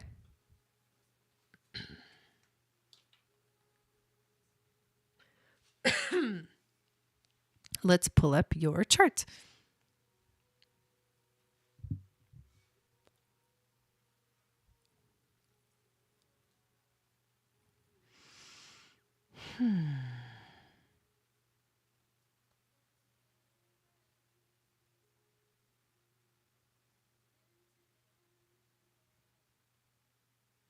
Okay.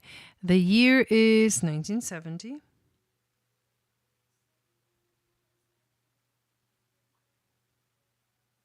The month is January.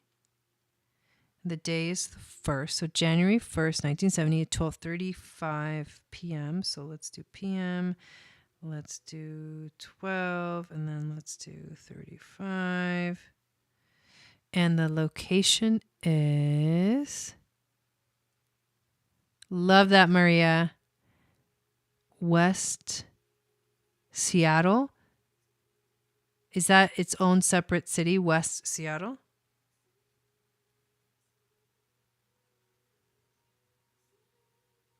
I think I'm just gonna put Seattle.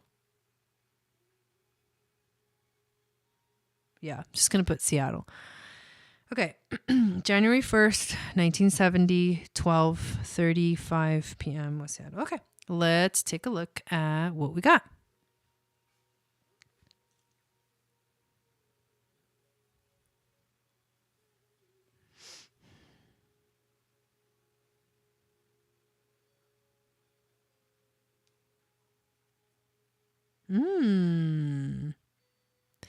Interesting. Okay. So you are also a projector.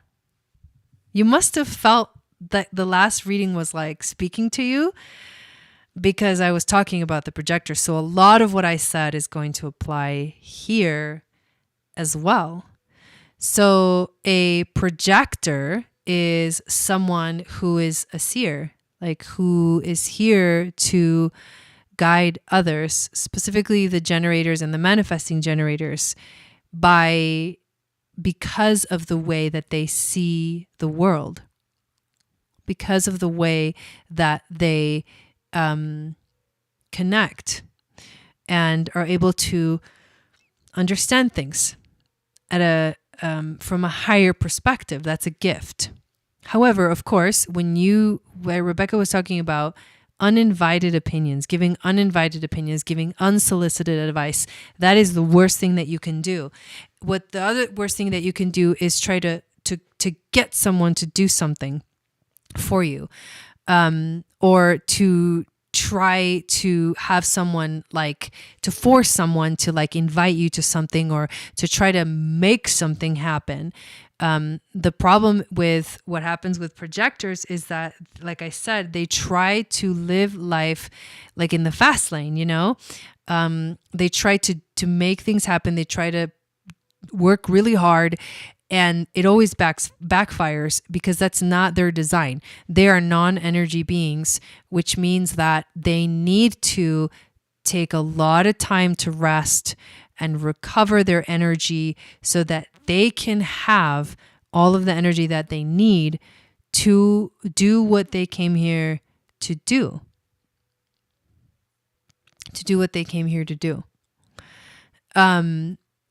The other thing is that you have to also learn to wait to be invited. And sometimes that invitation comes as it's very obvious, and sometimes it's very subtle. So what you need to do is not try to force things and let things come to you. But the way that you are going to really truly be at your best and to function, ultimately more powerfully in the world, more efficiently in the world, because projectors tend to be very efficient, is by waiting for the invitation and being open when the moment comes and being okay with waiting until that moment comes. That's the important thing for projectors to remember, because they need to wait for the invitation. If projectors try to make things happen, it will not go right because it wasn't an honest and authentic invitation. People need to feel open and ready to receive the wisdom that you have to share. And if they're not open and ready to receive, they will feel like they're being violated. That's the problem. And that was kind of a big thing for me. Like for the longest time in my life, I was like, but if you do this, you would live life so happily, you would be so much better. And then people were like, I never asked you, like, I don't care. Like, I don't want to know what you think, and it was so hurtful because I knew that I had some really powerful wisdom to share, but it wasn't ready. They weren't ready to hear it. And so I stopped trying to like tell people what I saw, and I started to wait for them to ask me what I think. And then I shared my thoughts. Your authority is a splenic authority. So here's the difference between the last chart that I was talking about and your authority. Is there anything specific to me as a projector? So you have splenic authority. This is very specific to you. And this is what this means. Your intuition is only in the moment. You are not the kind of person that can look into the future months ahead and be like, I know how to get ready for that. I know what's going to happen. No. Trying to plan things ahead like that, they're not going to work for you, because your intuition is splenic. It's in the moment. You receive a hunch, a hit, something, and you know right there in the moment whether it's a yes or a no. What ends up happening is that all of us, no matter what our authority, we start to override our authority with the mind.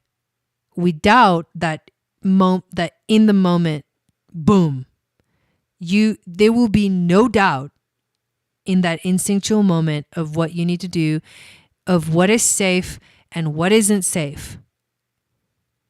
And if you ignore that and you try to talk your way into something else, that's where you're going wrong in life. That's where you're making decisions from your mind when you should be making decisions from your spleen. That's the difference for you. So that if you haven't yet realize this, because oftentimes we know these things intuitively because this is who we are, but it's nice to hear it because it gives us confirmation as to like, oh yeah, that's true. But now I have a framework for it. Like now I can understand this in a better way and work with it in a more efficient way. So now that you know that, is you got to ask yourself, like, how often do you listen to that initial gut instinct? Because that is how you need your decision making is in the moment. That's you need to listen to that. And if you have a habit of not listening to it, and I don't know if yes or no, but if you have a habit of not listening to it, then you will always make the wrong choice. Because you didn't listen to that. Like, you're like, what ends up happening with people with splenic authority is they end up, and this is an exaggerated example, but they end up, for example, in the hospital, like, I knew I shouldn't have done this. I had a feeling that I shouldn't have done this, and now my arm is broken or whatever, right? But that's an extreme example, but that's what happens. It's like, I knew I shouldn't have done this. I had a feeling and I didn't listen to it. Because you had the instinct and you knew right away. But that's the gift, is that when you listen to that, it'll always steer you in the right direction. Yeah. So it's not the mind when you're thinking about what you should do. No, this is not a mind thing. None of us need to use our mind to make decisions. You specifically, you need to use your spleen, your instinct, your gut instinct in the moment. And that, I would say, is the most important thing that will help you to navigate through life. Just knowing that little bit will help you to navigate through life. If in your life you feel bitter, if there's moments in your life where you feel bitter, that's when you know you're not living in your design, you're not living in your strategy, because that's the emotion, the feeling that comes up for projectors when they're not living in their design. They start to feel bitter about life. That's your gauge. If you start to feel bitter, oh, you went too far off your design, you need to go back, something's not right, you got to go back and listen to your design. So yeah, fascinating information. That's what I got for you, Kim. Okay, so next we have Henry. Henry's next, and then Zainab, and then we are complete.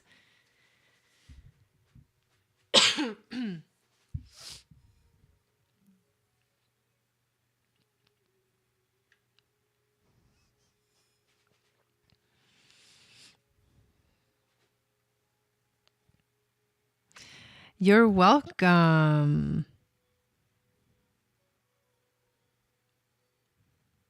There you go. Yeah, human design, like mind-blowing stuff. Mind-blowing stuff. I didn't say you were bitter. I said when you feel bitter in life, or if you have felt bitter in life, that's the gauge.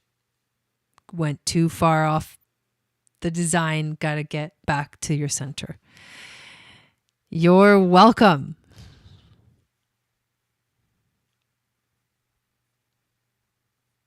So it's good that you're not bitter. It's good. That's a good sign. Means you're like, you're listening. Okay. A general reading for Henry. All right. Let's take a look at what we get.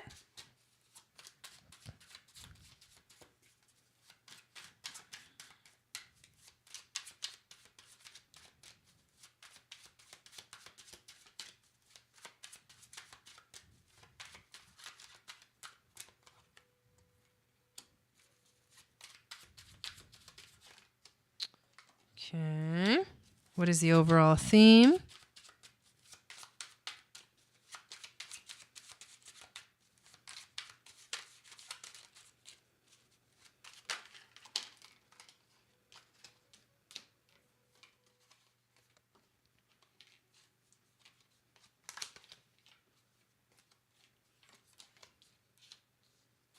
And wisdom from the ancestors. Okay. And what is the animal spirit?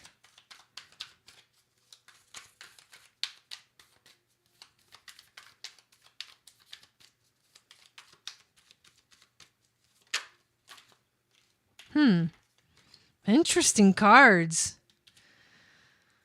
All right, here we go. So this is actually really cool. The very first card that you get is the 9 of Cups. It's a beautiful card. It's a beautiful energy. It did come out upright. So the 9 of Cups is about Taj al-Muluk and the Princess Dunia. It's from Iran and it's an Arabic folktale. The 9 of Cups represents a happy ending achieved in unexpected ways. Prince Taj al-Muluk fell in love with Princess Dunia, but she refused men. He used trickery, disguising himself as a woman in order to win her heart. That's hilarious. But the main thing to realize about the 9 of Cups is that the 9 of Cups is about your wishes coming true. This is dreams realized. This is fulfillment, pleasure, recognition, triumph. This is a really good jumping off point, right? If the first card is the jumping off point, this is a really good jumping off point. The energy that comes from this place can only be, powerful and beautiful. What's the challenge? This is an interesting challenging card. Challenge card. It is the 4 of Wands. So let's take a look at the story of the 4 of Wands. This is Mohini and Aravan from India, a Sanskrit epic poem. The 4 of Wands represents rejoicing and festivities, a well-deserved celebration, and a stable time to be thankful, cherishing loved ones. Mohini and Aravan embrace each other, enjoying the time before the next adventure begins. This is about reunion, success, pride, happiness, family. This is the card that also can represent marriage. So it's really interesting that in both of these cards, there's these couples and they're happy and they're together. So whether this is literal for you, like literal marriage or like a beautiful connection with someone, it should feel good. Like life should feel good right now because these are really positive and beautiful cards. A card of celebration, a card of wishes coming true. Why is this in the challenge position? Maybe right now you're at a point where it's difficult to, to enjoy. Maybe you're having a hard time enjoying or maybe seeing the beauty that is around you. But that's the very clear message, is that things are actually beautiful and rejoiceful. And you may even like be in a relationship that gives you these feelings. The overall theme that you get is the Five of Swords. It is all reversed. So the Five of Swords in this deck is about Osiris, Set, and Isis. It's Egyptian mythology. The Five of Swords represents a fight won through deceit. Set overthrows his brother Osiris and is seen gloating over his brother's inconsolable wife Isis.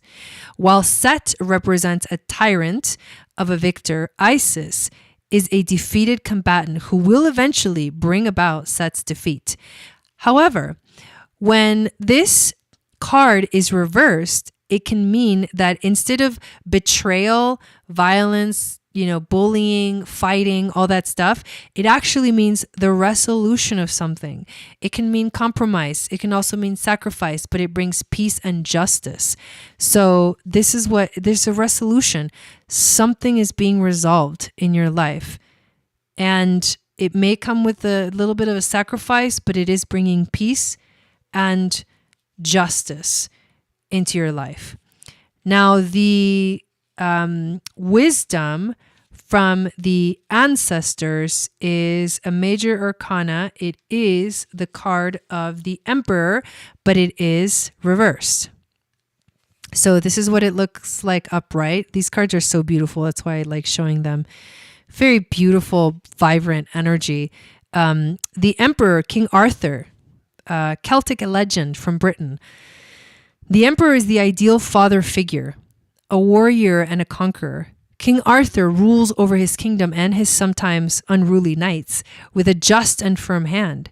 He unifies the fractious, defends the weak, and lends his knowledge and understanding to all of his subject. Now, when upright, this card can mean stability, leadership, bravery, bold action, and structure. However, it is reversed, which means that your spirit guides are bringing this message that maybe what's happening also, the warning is, because the reversal can mean immaturity, pettiness, rigidity, domination, anger. These are the things that may be blocking the allowing of the seeing of the beautiful things in your life that are happening. There are really beautiful things. It's the resolution of something. It's celebration. It's love. It's connection. Things are resolving themselves. So do your best. Or maybe there is someone in your life that's not happy for you. And this is what this represents. And you have to just be like, you know what? I'm okay with that. I don't need everybody to be happy for me. You just need to be happy for yourself. So, and it also could be your own thoughts trying to like not allow the abundance, the love into your life, the celebration. So which one is it? Either way, this is the message from your spirit guides. And the beautiful thing is that you get the hawk, and the hawk is a bringer of a beautiful message. The hawks bring messages. And they are the birds that represent, like, spirit is communicating with us, meaning you're not alone. Even if you think you're alone, you're not alone. There is a lot of energy in a way kind of supporting you and watching over you. The hawk is watchful, all-seeing, the messenger of divinity. The sharp eyes of the hawk watch our every move. This keen-eyed bird has the ability to see every little detail as well as the bigger picture. When this card appears, fate has its eyes on you, and the winds are shifting. It is said that the hawk carries news upon its wings and is sent from divinity itself to deliver it. The message should not be taken lightly, though it may seem small or insignificant. It will eventually redirect your course. So when you're in balance, you're going to see clearly and feel intuitive. If you're out of balance, you're going to see too much or be suspicious. So to bring to balance, you need to change your perspective. That's the message, is if you are not feeling balanced, if you're not seeing the beauty around you, you need to change your perspective, because there is so much beauty, there is so much love around you. Thank you. Thank you for getting that reading. That was fun. And last but not least, we have Zainab. I am ready for your question, my dear. Furiously taking notes. I love it. And the replay will be up too, so you can always watch the replay. Thank you, everyone, also so much for being here tonight. I so appreciate it. Okay, tarot, please. Another tarot reading to finish it off. I'm connecting with someone at work at a personal level. What does the person feel about me? Any insights about this whole thing will be helpful.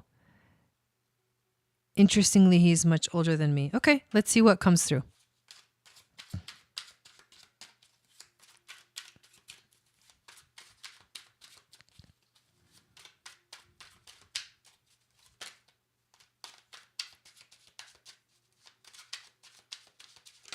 Love that. I love that.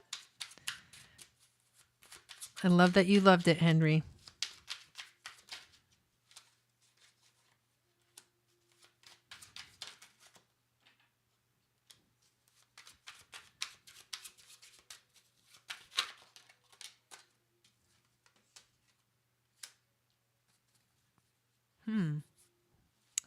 Okay. What's the animal spirit here? All right.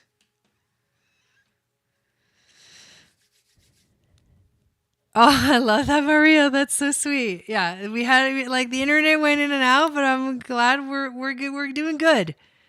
We're doing good. We don't give up. We don't give up. Okay, here we go. I think this was going to be a good one. The very first card that you get. Okay. It's the Eight of Swords, which it looks like this upright. We've been talking, this card has been popping up a lot today. So there's a lot of us dealing with thoughts and patterns that hold us back. However, for you, it's reversed. So what this means is that instead of you trapping yourself, this is the jumping off point. Instead of you trapping yourself with limiting beliefs or, like blah, blah, blah, blah, blah, you're actually freeing yourself. You have freed yourself. So you're starting to see a new perspective. You're taking a stand, and it's bringing you strength, and it's bringing you healing. How freaking beautiful is that? I love that. The next card you get is also the Five of Cups reverse. So this is a story of La Llorona. Remember, this came up earlier today, and it talks about grief. The Five of Cups is useless regret without learning. La Llorona, jealous of her husband's new wife, La Llorona drowns her own children, and now her wailing ghost wanders the earth. She continues to wallow in grief, refusing to seek redemption or happiness. However, when reversed, this means that you are moving on. But this is also the challenge position. You're moving on. You're learning to forgive. You're learning to accept. You're finding peace and encouragement. But that's hard for you, because I think whatever this energy is, has been hard. You have been dealing with a lot of grief, but this is a good sign. Things are moving forward. You are freeing yourself. You're seeing a new perspective. You're opening yourself up, and you're finally at that point where You're like, wow, I think I made it to the other side. That's really beautiful. I absolutely love this message. The overall theme for you is another reverse card. It is the Eight of Wands, but it is actually reversed. So this card is the Rainbow Crow. It's a Lenape legend from North America. The Eight of Wands represents quick, decisive actions. The rainbow crow flies quickly to deliver warmth to the cold earth below, singeing his wings, in the process. His sacrifice and swift journey are fruitful. However, this is reversed. So this is the overall theme. Instead of speed, momentum, excitement, result, things moving really fast, what's going on is it feels like things are moving really slow. It feels like bad timing, lethargy, slowness, frustration. So you may be feeling frustration because things are maybe not moving as fast as you would like them to, but give yourself a break. You've had so much healing that you've been doing. It's good that things aren't moving fast. You need time, and you've needed the time to heal. And so things have slowed down. It's caused you to feel like, whoa, right? Like slow down. And that can be frustrating, but I feel like it's a good thing. Just relax. Just relax. Wisdom from the ancestors, you get 2 cards. They are both upright. The World and the Hanged Man. So 2 major arcanas means very, very, very important message here. The World is first and the Hanged Man is after. So let's check this out in that order. I'm getting chills all over my body. That is significant. All right, starting with the World. When we talked about this is from New Zealand, a Maori legend. The world is the happily ever after ending following a difficult journey. Yeah, the difficult journey. Yes, this is so beautiful. Hinemoa and Tutanekai represent the victorious conclusion, a positive outcome. And this is a relationship, right? They're happy. A positive outcome most desired. However, a conclusion also heralds the start of a new journey. This is about completion. Something is completing itself right now. Recognition, fulfillment, triumph, and celebration. The interesting thing is the Hanged Man, because the Hanged Man says it's time to wait. This Hanged Man matches the energy of the Eight of Wands reversed, by the way. Sleeping Beauty is the story, the Italian fairy tale. The Hanged Man ceases forward momentum to avoid disaster and instead favors reflection. Sleeping Beauty is a symbol of stasis. With the options of sleep or death, she chooses to wait for more favorable conditions. This is about suspension, restriction, sacrifice, readjustment, improvement. What this is saying is that this relationship that feels like exciting is actually, this situation is the ending of something very, very intense that you've gone through and a new beginning. But what your spirit guides are saying, don't go too fast. That's what they're saying. Literally, don't go too fast. Reflect on it. Take the time to figure out, like, just enjoy the process of it without having to know exactly what's going to happen, exactly what's going on, all this stuff. Like, this person, you ask like what they're thinking. This person is like, they're not like, what I'm feeling is that they're chill. Like, they're not taking things fast. And your spirit guides are saying, don't either. The key here is in being gentle with yourself. Gentle with yourself and gentle with this person. Because the card that you get is the Deer. So Let's pull up the deer. The deer is a beautiful energy, but it's very gentle. It's like, take care of yourself. Here we go. Loving, intuitive, graceful, the mother. The deer represents the feminine aspect of earth energy. This energy is available to all creatures, regardless of gender, but is especially potent in new parents. During the first few days, they are fully present, nurturing and calm. Their inner beauty radiates and a sense of grace calms the room. A deer personality affects others in this way, drawing them towards quiet tenderness. Sound familiar? The deer card may appear when a birth or a celebration of new life draws near. You did get the world, the completion of something, but the beginning of a new journey. Or when a situation calls for absolute gentleness and compassion. There you go. That's beautiful. I'm glad that you are moving on from whatever grief and intensity you've had in your life, and that this new situation is bringing in the gentleness that you need. So be gentle with yourself. Things have slowed down because they have to. It's important for them to slow down. Don't try to move too fast. That's what the message is.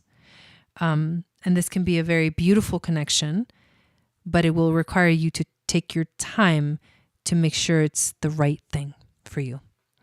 All right. You're welcome. Thank you so much, everyone that got a reading tonight. Thank you for hanging in there with me with all the crazy connection issues. I am really, really happy to be back here. And I will also, obviously I'm back to my regular scheduling. So I'll see you guys again on Monday evening. And if you're in the Moon Goddess training, I'll see you guys tomorrow. I'm so excited. And I hope you guys have a beautiful weekend. We've got Venus entering Cancer this weekend. And so tomorrow the Sun conjuncts Mercury. And on Sunday, Venus enters Cancer. So that's going to be really beautiful for relationships. Satnam. See you guys next week.